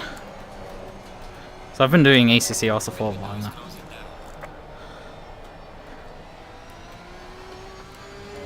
Basically stopped driving R-Factor 2 now. I have stupid hours in R-Factor 2. I have quite a decent understanding of how to mod it and everything. Slow car ahead. Yellow flag ahead. But then still again, like I'm not fast there either. Frankly, I'm probably more competitive in ACC than I am in R-Factor 2.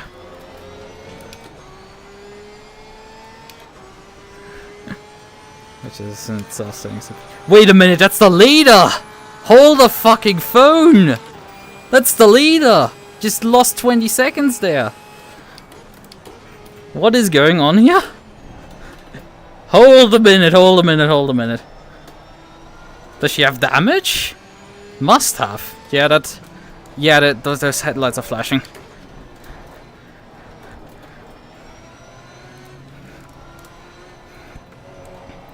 Oh boy, this is gonna...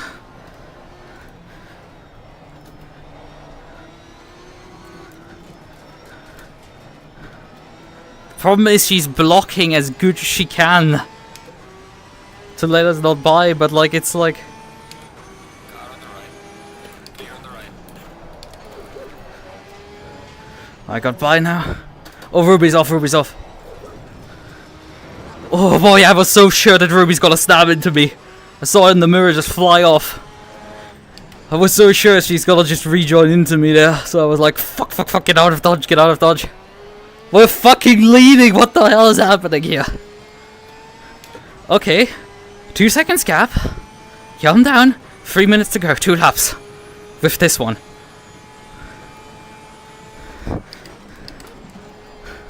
X-Wing has been ravaged today by fucking accidents. Holy shit. Calm down, Lucas. Calm down. Just drive. Just drive. Breathe in.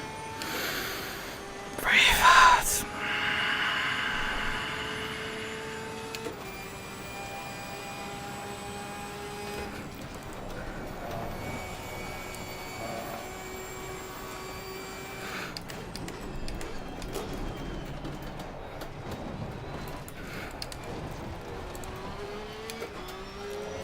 Actually, we have 2 laps to go. Fuck! We have 2 laps to go here. Because it's 2 minutes 15 remaining. We have to lap DJ Overdrive here. We had previously overtaking him for position. Well, on pit cycle. DJ pitted later than... Whoa! Oh, and then DJ slows down as well at the same time. Boy, that's getting close. Calm down, Lucas. Calm down. Focus, you got this. Oh.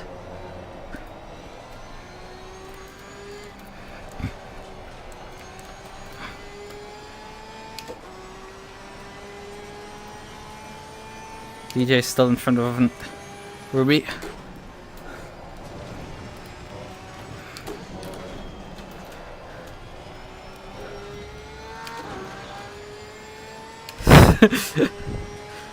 I mean, I will say I have seen the heart rate monitors produce numbers that are like completely silly. I've taken it off and it's just steadily increased itself to like 230. So like the heart rate monitor isn't quite reliable, but like from my Half-Life Alex playthroughs, like yeah, those 170s were 170 probably. They were probably in that neighborhood actually. Unironically. Because when I get up to those numbers, I feel that. I get shaky. And I definitely had the shakes there. Still probably high, but like...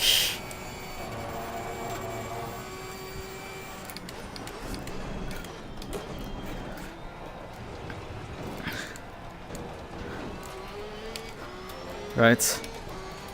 7.2 liters. Just over 2 laps of fuel remaining. 1.6 seconds. 1 lap to go. Alright, you've just started the final lap of the race as needed. Bring it on.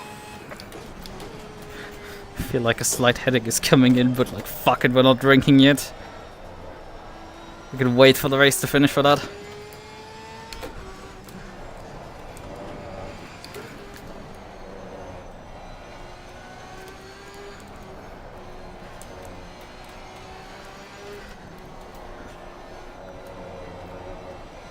I do be having the weirdest clutch wins this year.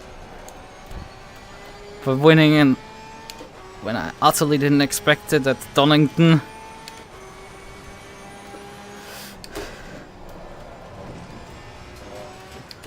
Because God, what was his name again? I forgot. Whatever.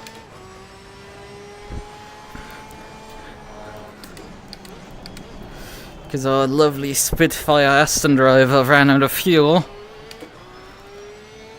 And here because the race leader tanked a over 20-second gap by crashing out of the race, basically. I don't think she's on the podium even anymore. It's Midnight Hurricane on 3. Okay, Soul, you're gonna stay off the circuit, thank you. Yeah, she's back to P4 at least. And Psycho might even get her before the end of the lap. 6.7 seconds.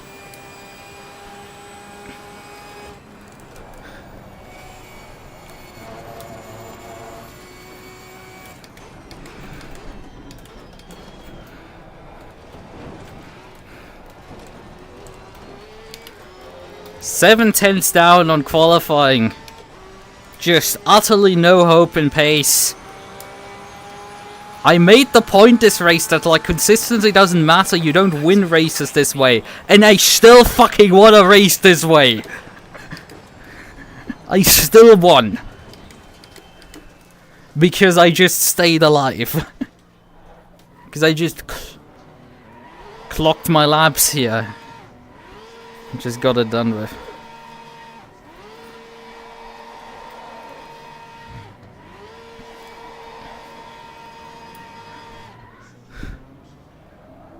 Right. I mean, this track is very fast at like 18 degrees Celsius. I don't think we're gonna go that fast on Wednesday. I don't think we're not Wednesday, Tuesday, right? The race is Tuesday. 90 minutes off the circuit. Fun stuff for Suda. I am definitely looking forward to it. Although, I mean, with you guys going with the Audi, I don't know if I want to swap cars as well. I don't know.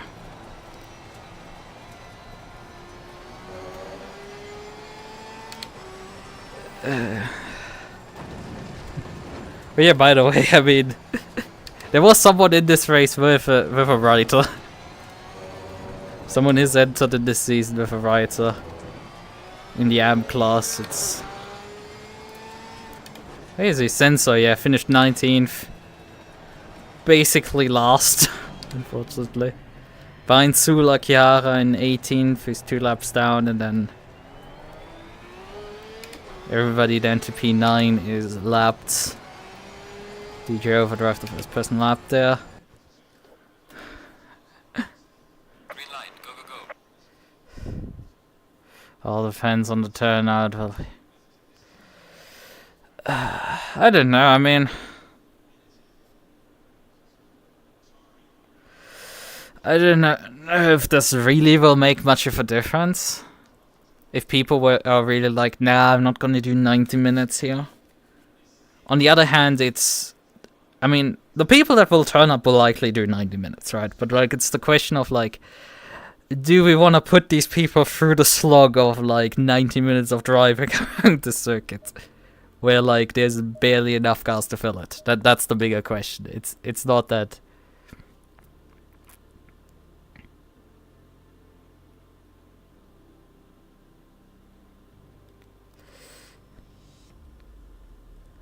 Yeah, Sensor I think qualified with a 2:05.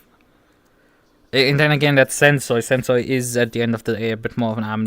Well, he was a silver driver last season. We had 3 splits here, but Sensor was previously in the silver split and is now driving in the AM split. And he was relatively slow in the silver split, so he's not the fastest driver by any stretch. Let's switch the start here. Thanks, Reska. It was very like, I only noticed it, what was happening, when I entered the front stretch here. I was like, wait a minute, that's P1 2 seconds in front of me. So we're definitely gonna look at the replay and see what happened there. But we're also gonna watch the incident between me and Isa, where Isa dive bombed me into turn 1. I have to say how much at full time for that. I mean, at the end of the day, it's a steward's job, but like, I would like to, you know, see it myself. Yeah, I have driven the Reiter around this circuit here before in SRXP like 1.5, 2 years ago, something like that, and it was. Yeah, there was I think I signed up there and Oslo was split and like still had massive issues with just getting annihilated, by just getting absolutely annihilated on pace, because you can't really turn in the S section. Like, you can jack the rear right height up to make it sort of turn. The car responds relatively well actually to setup adjustments, but like, it just doesn't have the cornering speeds, and it will never have it. My most recent run is a year ago with the Reiter, where I drove in, what's it called? I drove in Spa, the final round of TGT. I made a one-off appearance, and it was quite a disaster then. It was a relatively small grid, and I ended up like relatively low down in qualifying, and the car just kept fucking just the rear end departing. I don't know if a more recent update just made the car just drive worse, so yeah, it's not like anybody will sell setups for it. Yeah, I know. It's like, I mean, that's sort of the experience of the Maserati. Like, but like, it could also be with the writer that it also sort of suffered the Maserati fault. It's this feeling that I can't quite shake that 1.9 sort of made bad cars worse. That like the pace gap from the fastest cars to the slowest cars got worse with 1.9. I sort of have this feeling. The writer was never great. If you were a top 5, top 3 driver and you have like a 20-30 car grid, you are looking down to like a 10 to 15 place drop just from driving the writer.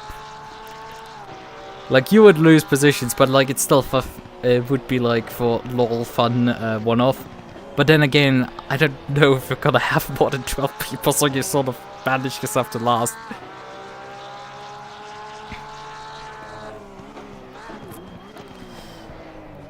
So yeah, that car struggles a bit, and it's like, as I said, I don't know if there's like grip issues.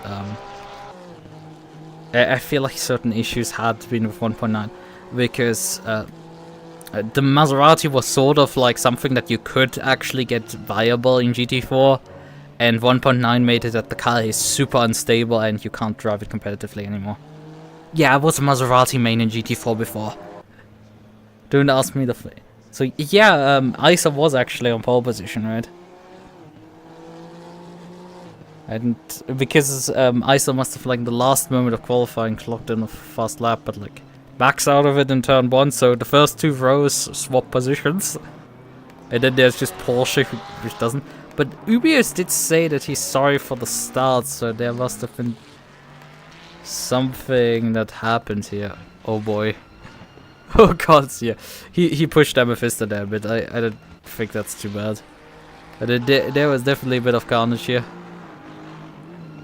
Oh, okay. So at the front end of the field here. Right, we have DJ here launching. I can't obviously display standings here. My best guess here is I think all of these guys here are yeah, up to Gregis, right? And DJ actually won the race in so just oh, he gets pushed by Zach, who had like multiple stop goes this race. So Sewell's just sent around. Sewell gets tapped here and then sent sideways. Zach spins across the track. So DJ just about escapes the entire thing. But it's obviously, that's why Sewell had such a horrid race, because, you know, he's stuck here and... I mean, you don't see the cars coming in, but like, he for sure got a fucking pounding here from everyone. Right, he gets tabbed. Tight, gets turned here, gets hit by Amethysta, gets hit by Sensei, and yeah, honestly not too many hits directly on him, but like the entire arm field got basically clattered there with some sort of damage. There was also a moment late on the race with these two here. Let me see if I can find it. Was it just 2? How many laps to go was it actually? Is it quiet in front? Because both of them were together.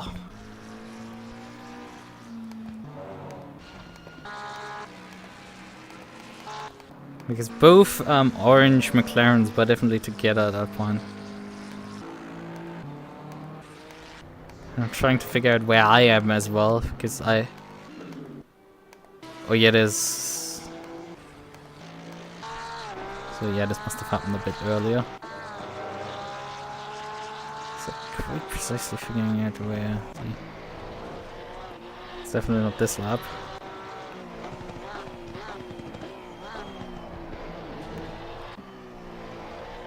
Where is it?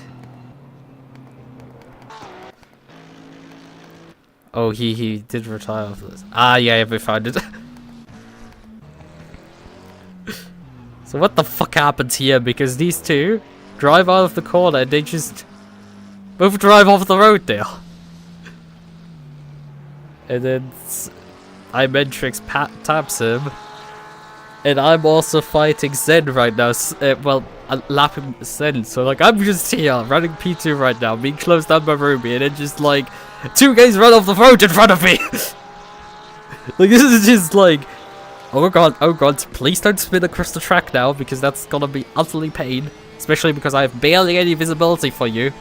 It's like, I have a complete fucking blind spot because of the Zen, and I cannot lift. I cannot afford to lift because Ruby is right fucking here.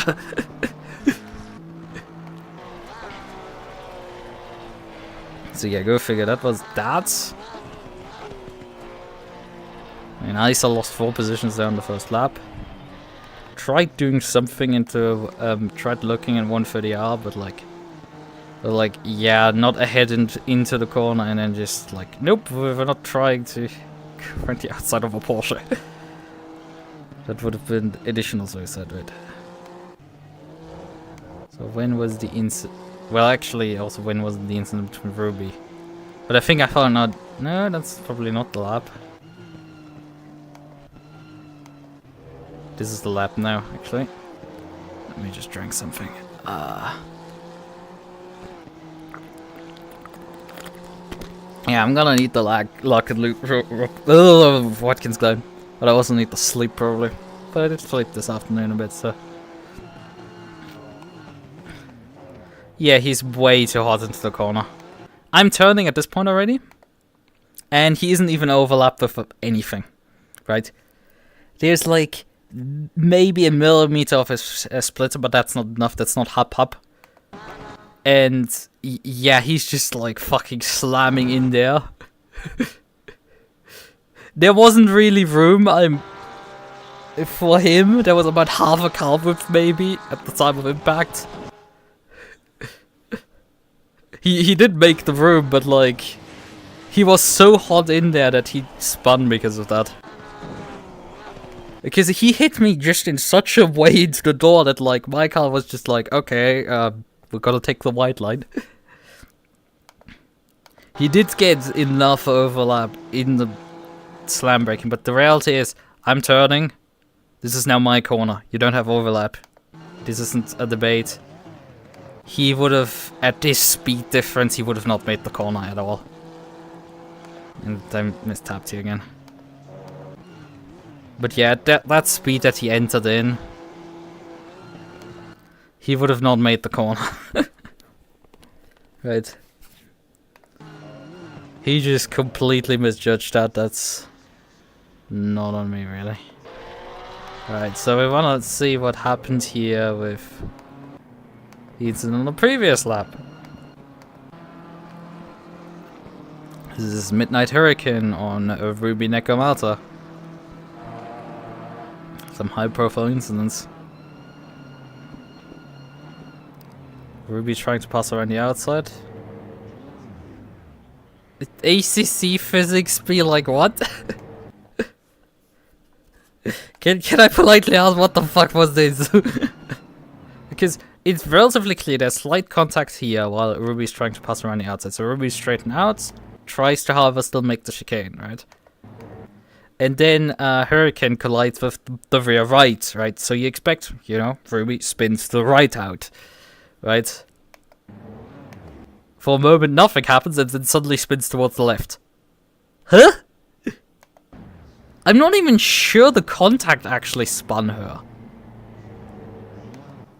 Because it's like she gets unsettled by remounting the curb here on the inside. And that's what actually spins her, seemingly. And not actually the contact. Which is really weird. This would be... I mean, Ruby streamed her perspective, so that might be interesting, because we had... Is it this lap where we can see her lag? No, it's not that lap. Because one of the laps, she lagged quite badly through that corner. Yeah, there it is. let's demonstrate that briefly from her POV. From her car here, she drives the corner and just suddenly drifts sideways, so... You know, that's a lag.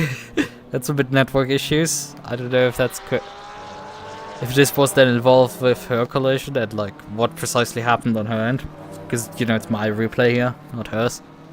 So it would be vaguely interesting to see what was on her replay the collision like. She might have been tapped on the rear, actually, in comparison to, you know, the side, where she was on my replay tabbed. Which would explain why she spun to the left instead of the right. Like, things were definitely weird there, for sure. Right, so this leaves now... Okay, so I gained my position. We've looked at that. We can also look at this incident now from my POV.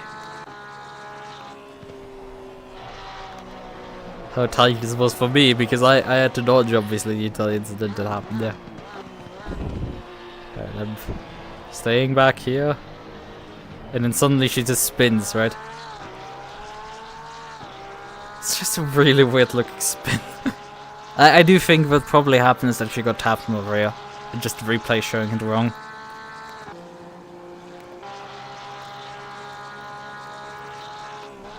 But yeah, this is kind of quite unfortunate, just that incident. I don't know what the steer's gonna make out of this. There's a decent chance it's gonna end in a racing incident.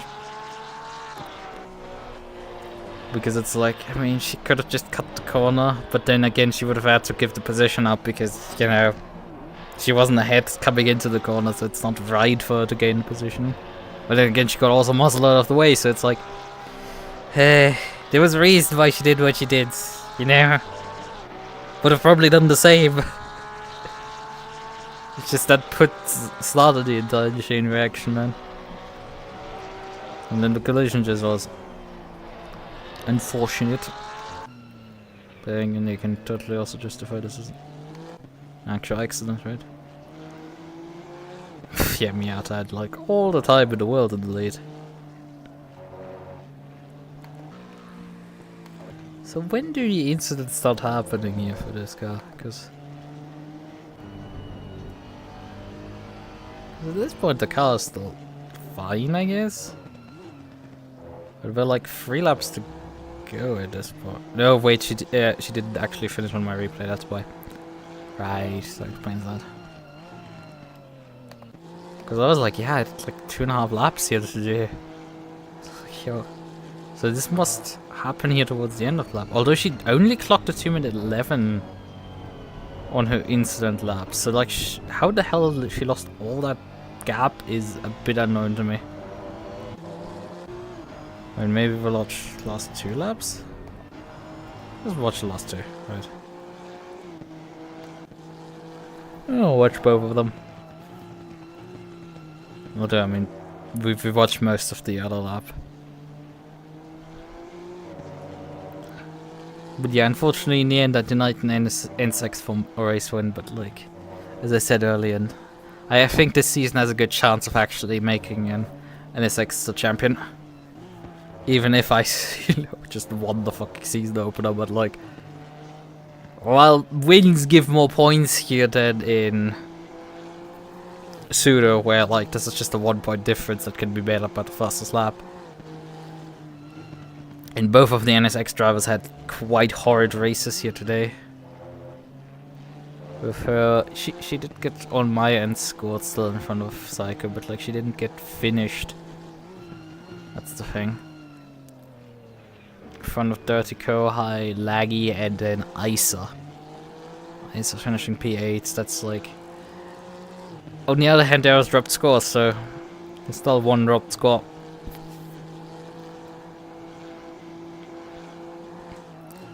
So, you know, both of them can easily make this back up. Both of them very much have the pace.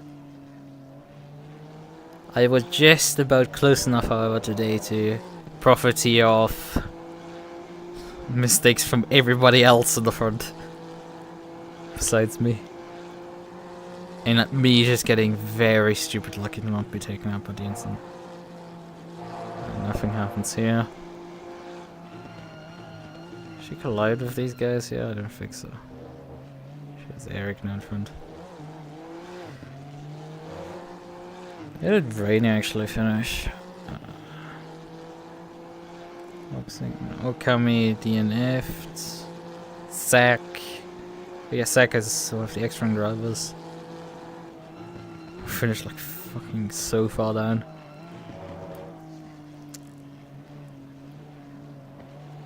Oh boy.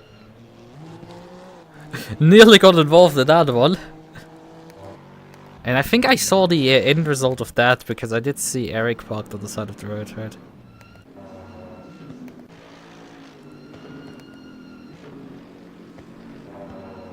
Yeah, this is technically a fight, I think, for the lead of, you know, AM.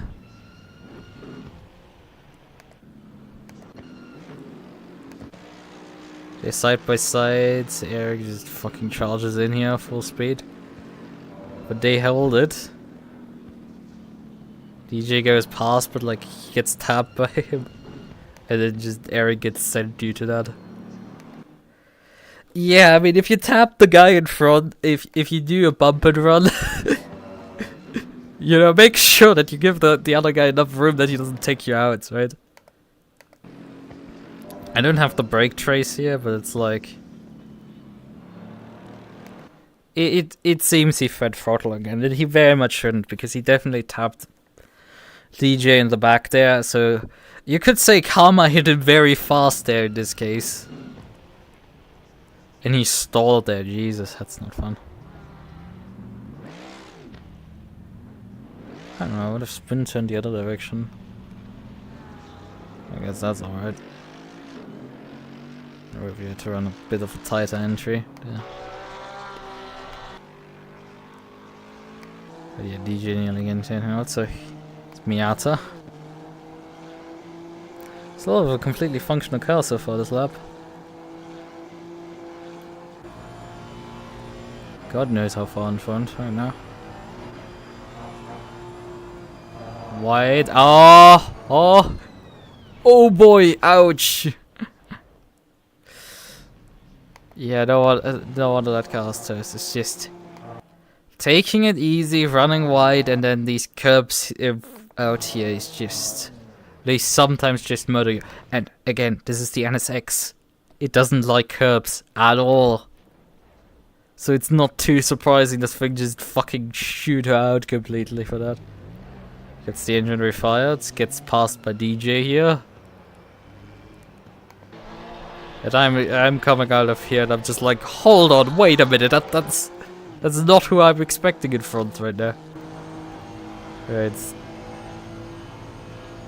And the pain is, it's 3 laps to go. 20 seconds of gap just wiped out. Oh, this is just painful. This is pain, pure pain. I'm bored with the defense here.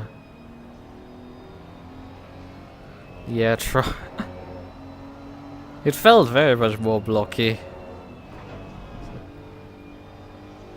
I'm not sure if she's like intentionally kind of slowing down here or if it's just, you know, she's not sure if the car will actually fucking take the corner at this point anymore.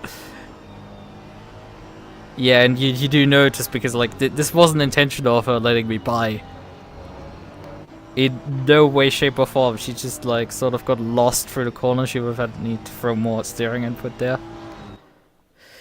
And then sent her wide jet to lift, and that was what all the invitation I wanted.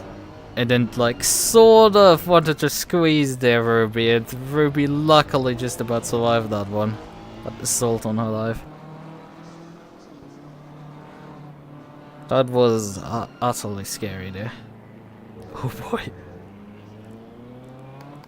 Yeah, let's watch this from Ruby because Ruby obviously. Yeah, sort of. Yeah, Miata just dismounted the curb and wanted to. Perhaps, I don't know, just dismount the curb mainly probably. And I was like you could see the trajectory here. Like that is like going straight for me, and I'm just like, oh shit, oh fuck. Luckily, the BMW is apparently a good lawnmower and can actually break up the grass. Because that trajectory was very much for me. Like, Miata would have not won, but like Midnight Hurricane could have won this very much if, you know, this just went slightly different. And Ruby just hits me there. Because that could have ended utterly disastrous for everyone involved. Because Midnight is over here, so it's not like impossible for him to just clutch this again. If he's 12 seconds behind me, so like, that's not much. In the end. Miata technically scored 3.5 seconds behind him.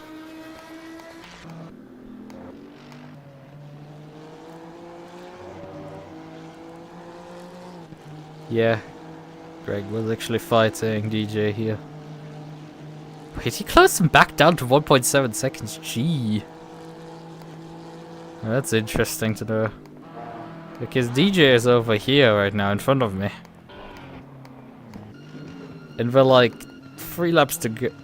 2 laps to go at this point. So no, we're 3 laps to go. 2 laps to go at this point.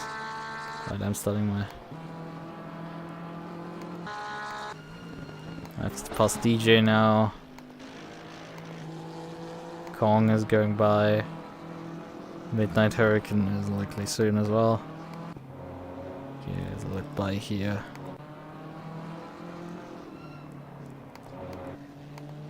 Former race leader. Sen had an excursion there. All on his own. It's interesting to see Sen drive the Aston. It's also interesting that I have his livery because, you know, I didn't download the liveries before the race. Pain. I know. I'm sorry. Forgot. I was already late enough. We didn't need to run any later. There's Ruby going by DJ.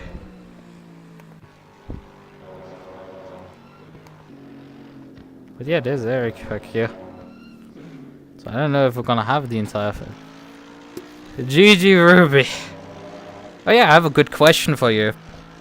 For your replay, or like your impression of, you know, the incident between you and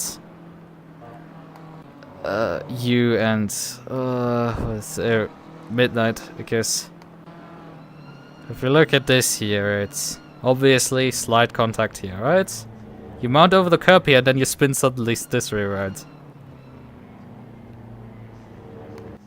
Right, there's on my replay definitely contact on the right rear. But then a second later you suddenly bounce and spin towards the left. Huh? What happened here? I mean, I'm not discounting lag because 2 laps earlier in Spoon you did the funny here, which is... Was it 2 laps or 1 lap before Spoon? It's like... Yeah, I think you got hit in the rear probably. From just the reaction of your car. Right, this lap, yeah. Because definitely your car is, you know, slightly driving sideways as seen here.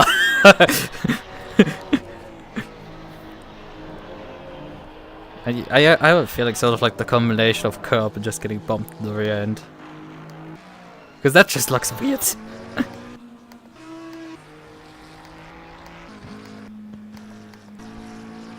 Oh yeah, also this was fun. These two just... Well, I mean, we can watch this from my perspective here. Because you were a bit behind there, this is a couple laps before. And these two just like, yep, we're both off. Unfortunately, I didn't have deliveries, but like... both the Bago racers just drive off the fucking road there together. And the best fun was I had no visibility, I was fucking sweating bullets. Can I please get one more? Because like, you know, there's a fucking Aston in my way. So I just have to hope that they don't suddenly spin null on me and just... because, you know, there's... Oh, fuck, it's skipped you. Because, yeah, you're back here. Because you're coming out of this and I'm up there. Like, I cannot really afford to slow down at this point. You didn't really... Oh god, Jesus!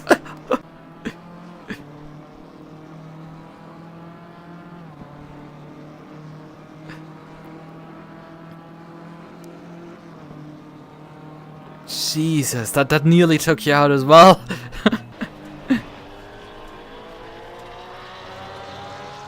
Oh, you don't want to see my VOD when I saw you two crash, because I was like, yes.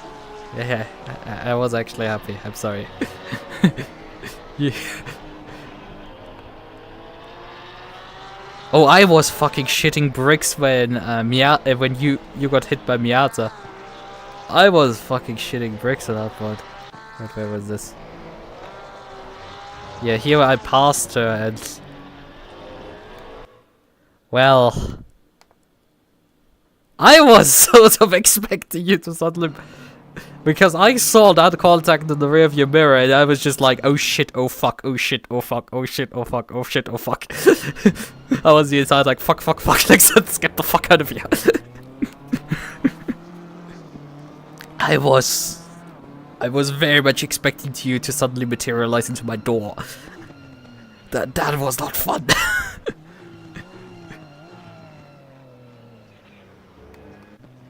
Yeah, it's... She did try... I from watching the onboards this lap here earlier. Right. I mean, it's a bit of steering damage. I don't know if she's slowing down this much here for these corners because she doesn't know quite how much the car will actually turn, or if she wants to brake check me. But considering she goes the next corner here, doesn't turn in... Yeah, there was a bit of contact with me. Doesn't turn quite enough and has to slow down on the apex, which is actually what allows me to pass here. Just to sweep by quickly. And then here she like just tries to dismount the curb probably. That's the reality. Like, maybe squeeze you, but this is very likely just wanting to get off the curb when braking. Not to be fucking sent straight. Every chance to go into the pits. But that would be resigning the race win. This would be very much resigning any fucking chance on a good result. Let's be real. And she didn't get meatball flagged after all. As far as we know, she isn't meatballed. So she can just continue driving. Yeah, she was trying to defend against me with a broken car. That's like... It's not a great idea.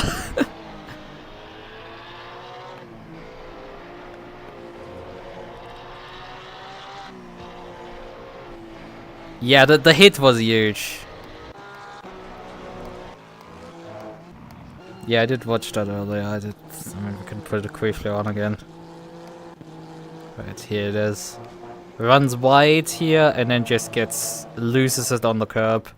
And then bomb. Yeah, I mean, I would have continued on driving, so like, I'm not judging here. I've not done particularly much different, although...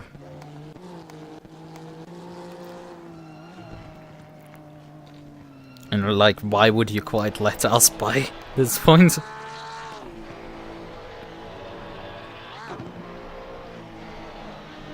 Although it very much seemed like, you know, trying to defend against me here. But from what I can see from the inputs, this looks like just fucking trying to get the car around the circuit. Not necessarily defending, just trying to get around at this point. But not necessarily letting us by either.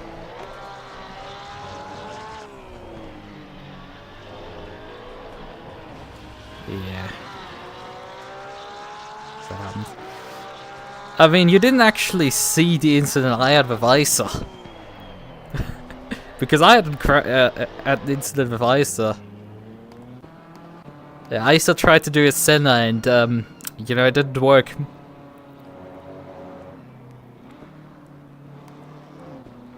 Alright, so do we have anything else? Where's the incident? It was literally a lap after you and, right. You know, this lap, you two collide with each other here.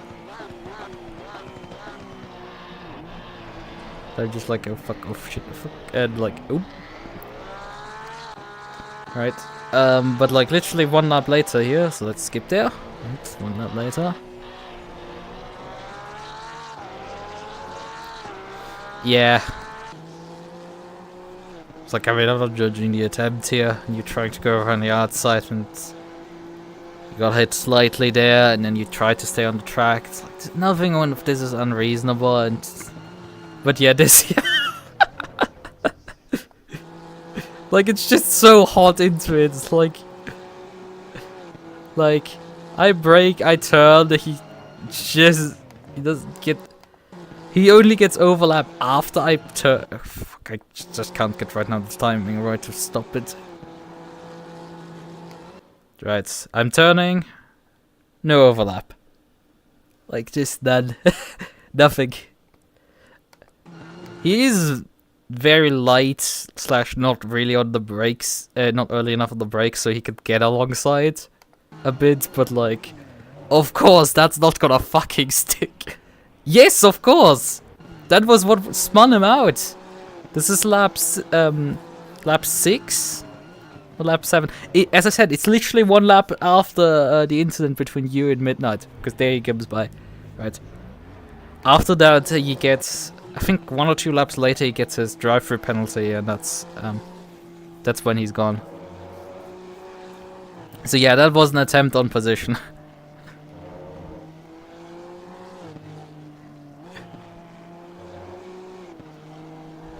Ah, so you misjudged it. I see. Because I got the impression you tried to do a dive here, and yeah. You know, Ruby, you're just... You know, you're just replying to literally the guy that did it. It's like, it's not probably, it's probably... it's the genuine answer.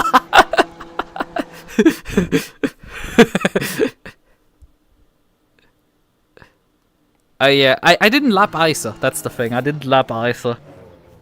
Isa didn't go a lap down. It did exit in front of me.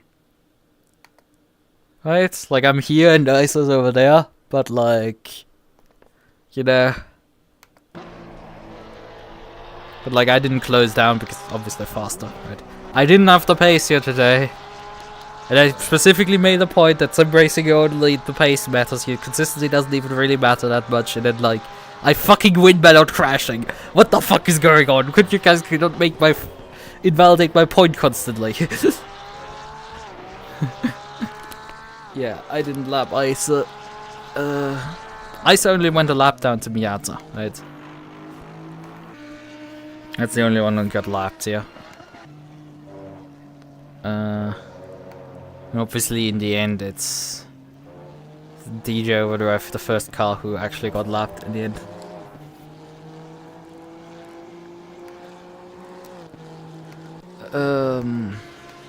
Yeah, I think I've looked at everything that this replay has to offer. Maybe I do look at...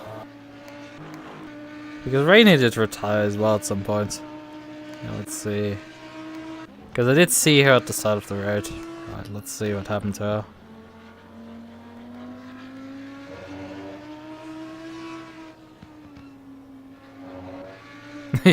yeah. You literally just...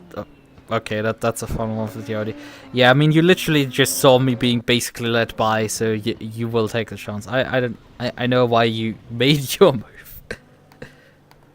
It's just I'm making the arguments why I saw why the car, you know, didn't necessarily want to take you out.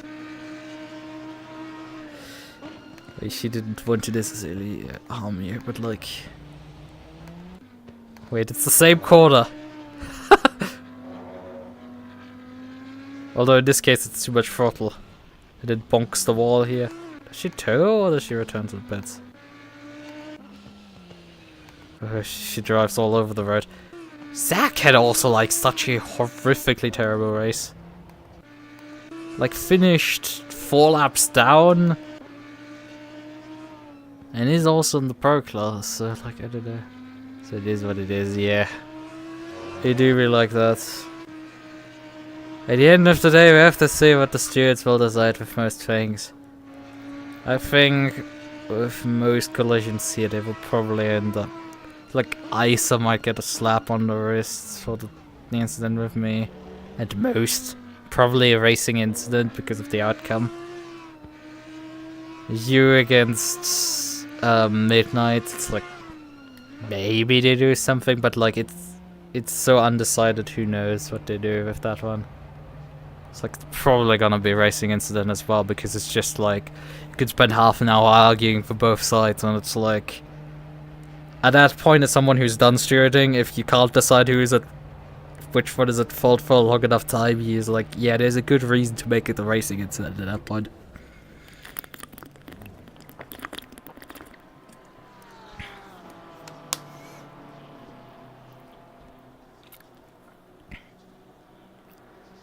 Yeah, that was the thing that I said, but like, you know, then you would have to let the position by. Right. I mean, we can argue that, you know, technically door banged, so why would you let it back by? But like, you know, on the other hand, do you want to gamble with track limits either? It's like, do you want to? No? Let's be real, I would have done the same, right? Like, there's nothing I would have done differently in this situation than you here. And your death was, at the end of the day, in large parts, not something that you could in the end influence. Once the contact happened, it happened, and... It's like, there was... just before my pit stop, oh no, just after my pit stop, I just remembered something. There's a really good pass I did. Yeah, here on DJ. Right.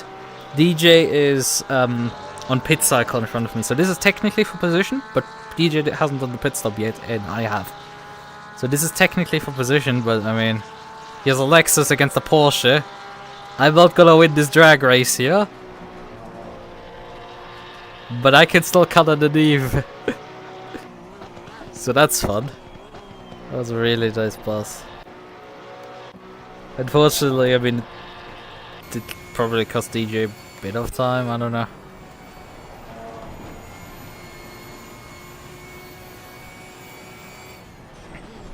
I had 3 seconds worth of damage from the ISO collision, so it's not like there's much difference here. I didn't take those either, because why? I actually overshot my pit box even in the pit stop. Right, I came through the final few corners and I had Sensor in front and a couple other cars, so I just went, yeah, I'm gonna bail on this. You see ISO there, you see, I think Akihara, you see Sensor, and I'm just like, fuck this shit, I'm out. And Midnight was like 1.5 seconds behind, so I wasn't sure if I'm gonna actually keep the position with this. Especially because, you know, I roll in and complete overshoot there, as you can see. Yeah, painful overshoot there on my pit box. But I obviously exited still in front of you. Because you were like a good 8 seconds or so back. And then I don't know what Midnight did, because he lost a lot of time on the pit stop. Where is he? Like, there he is. Okay. Right, where's the pit box hit? I mean, I didn't have the bestest of best slowdowns. Oh, okay, I think I might have slowed down better than Midnight, but like... Nah, I think we were both about as good. Right. Right, so how is the pull-up here? Well, if we don't know. The engine is still revving down, so I don't know at which point actually service begins. It's a bit difficult to measure with like other people when they pull on, right? But yeah, roughly 03 or something. So let's see. 33, 34, 35, 36, 37, 38, 38 off the jacks. Okay. So I don't know, maybe it took 4 seconds worth of damage repairs? Oh, but like not starting the car there. Car clearly off the jacks at 38, but like takes till 42 to get the engine fired. So that cost like extra 4 seconds. That was crucial. Because the other, like, what, 5 seconds or so, that could easily be just, you know, just pit stop shenanigans here. But like, if you compare it to me here, right, off the jacks here at, okay, good, 31, and car's immediately wheel spinning and rolling. Like, the engine is on before it hit the ground and just fucking bounces out of the pit box. It's the beauty of what you can do with the Porsche and the BMW. You don't have to press the clutch to drive out of the pit box. You can just push the starter and roll off throttle and start out of the pit box. You can't do this with the 720S and a bunch of like other older cars. There you have to use the clutch to drive away, except if you don't use also clutch, but like I don't.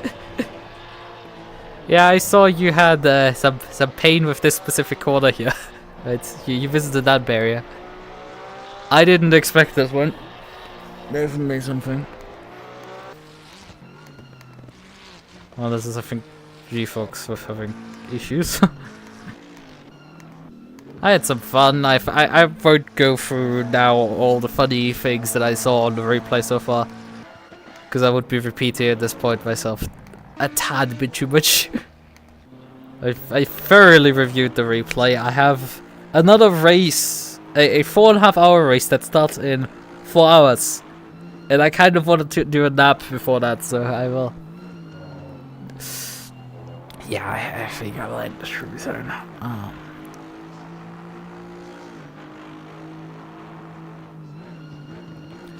Yeah, I got. It was alright with the lap traffic for me. I don't think I got lucky really with it, but like I didn't get. Like if I caught them in the corners, they weren't. I didn't have too many non-compliant. Well, I mean they are all compliant with the rules. They're like, but like I didn't have too many issues with like having to actually do passes like for position on people through the S's or something. But you would have had one massive advantage, and that's I'm driving a Porsche. This thing doesn't have straight line speed. Granted, on the other hand, it took Isa being within 2/10 out of the chicane to actually do this dive bomb into turn 1 on me, right? This dive bomb was done from 0.25 seconds coming out of the chicane on me. And this is after him having his wiggle, because my Porsche plants out of the chicane better. Right. At the end of the lap here, it's this Porsche, even though I'm not running the chicane particularly well, if I put the throttle down, this thing will just go, and the NSX wasn't quite as compliant. But then again, it's an NSX that doesn't handle curbs, and you're driving a BMW which will. So it's like, yeah, that was Greg, if I remember correctly. I don't think that cost you that much time. You had another, although that could be another incident where you lost a bunch of time, because I do know that you lost at some point a bunch of time with traffic. You definitely did. You did get unlucky at least at some points, right? Yeah, I won, by the way, Jordan. Hello, thanks for joining us. I qualified 5th, and everybody in front of me crashed. Basically the summary of my race. Greg, another? Oh, okay. Well, let's see. We want to dig through the entire replay to figure out when that happens, right? Where are you actually here? Ah, it is Ruby Nakamata. It's in...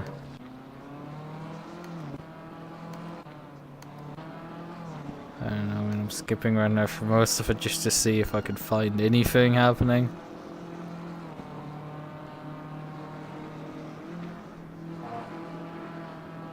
Yeah, it's, I mean, it could be useful if I'm staying here long enough.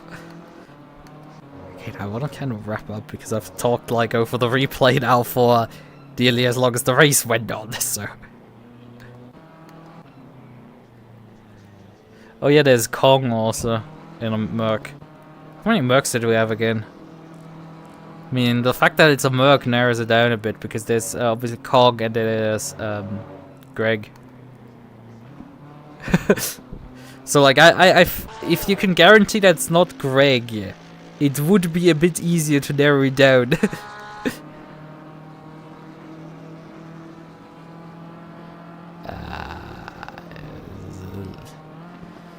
Yeah, it is what it is, I guess. So like, I mean, I would be tearing you a new one if it actually killed me, but in the end, it's like, I'm more concerned about, you know, if I wronged you, if I turned in on you, and it's like, it's relatively clear that I had already started turning before you even had your bumper alongside my rear bumper, and you need hub to hub, especially into turn 1, right? But the rules dictate hub to hub on turn in, and I was still ahead on turn in completely, so that's the main thing that matters, and the other thing that, like, I didn't die from it, so I'm not too mad.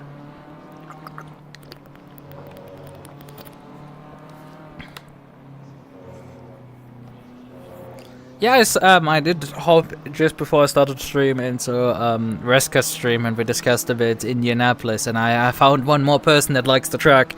Although we disagree upon, you know, the dog leg being good, so the layout. He thinks the chicane layout is better. I think the chicane layout is horrible, but I mean, I didn't get actually to discuss if the chicane is different between R-Factor 2 and iRacing, because I have very much the impression that the iRacing chicane is a lot easier to drive. Because the R-Factor 2 chicane sucks ass. It is just terrible. It's awful. The iRacing chicane looks a lot larger, but like then again, he was also driving GT3s. That's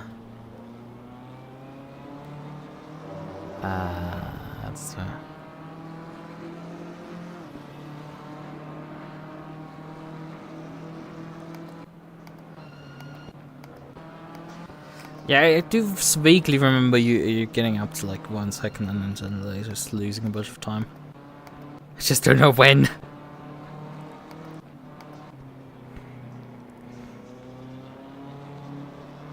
Oh yeah, the netcode wanted to just.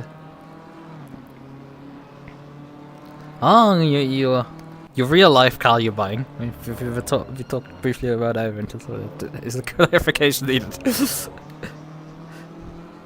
I mean, iRacing cars nearly cost as much as real cars if there wasn't inflation. So, yeah, obviously, it's just funny to look at that point. I don't know what you're doing with your internet, because it's like, I don't seem to have issues with the Chinese, and I don't know where the server is based. It's probably somewhere in Europe.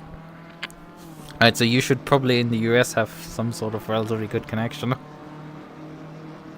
And then it was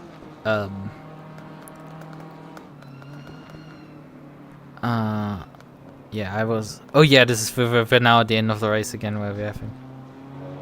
Technically, okay, you're buying a Volkswagen, or is it a Seat?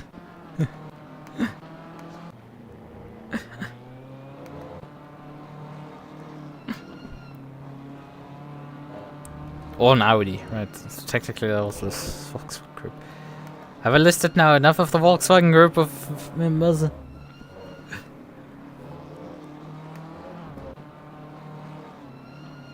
Yeah. I don't know. Still a moment here when it happened. Because I still have no lap from you.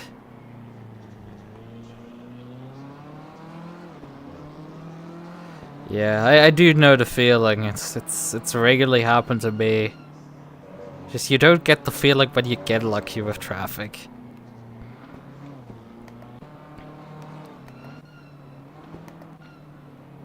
It's just I don't feel I've got that lucky with traffic because I didn't have them that many times on the straight, but then again, we're driving GT3s, it's not like you overtake really your lap traffic on the straights.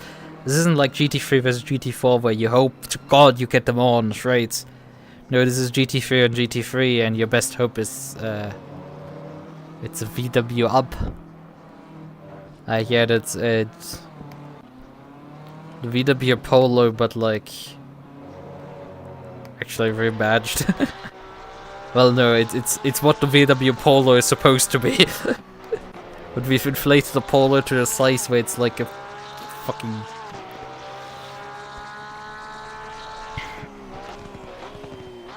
But yeah, SAC here is a bit in my way. Nothing too crazy. I don't know, I can't find what you're talking about. Bentley.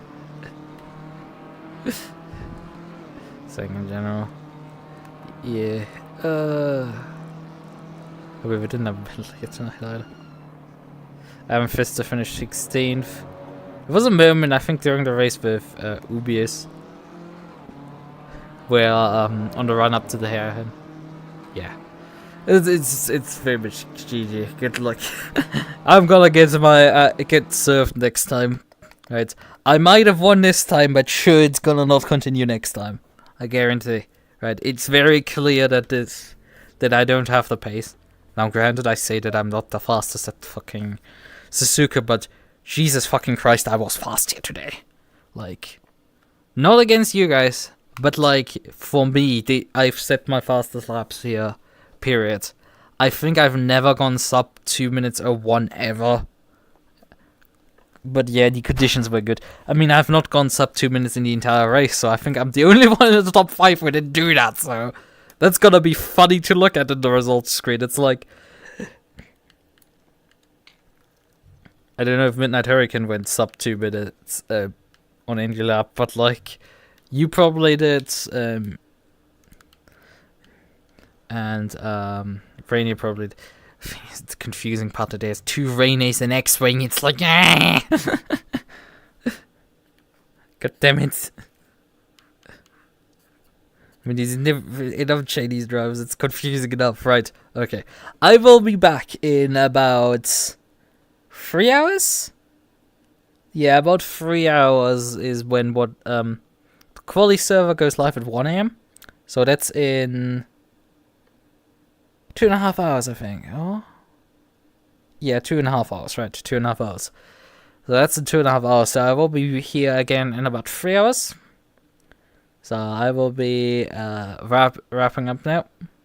So you get in about 3 hours for a 4.5 hour race around Watkins Glen. I'm probably not gonna win that one. But then again, I just said I'm not gonna win this one. So we shall see. Right. Okay then. Good night. Bye bye.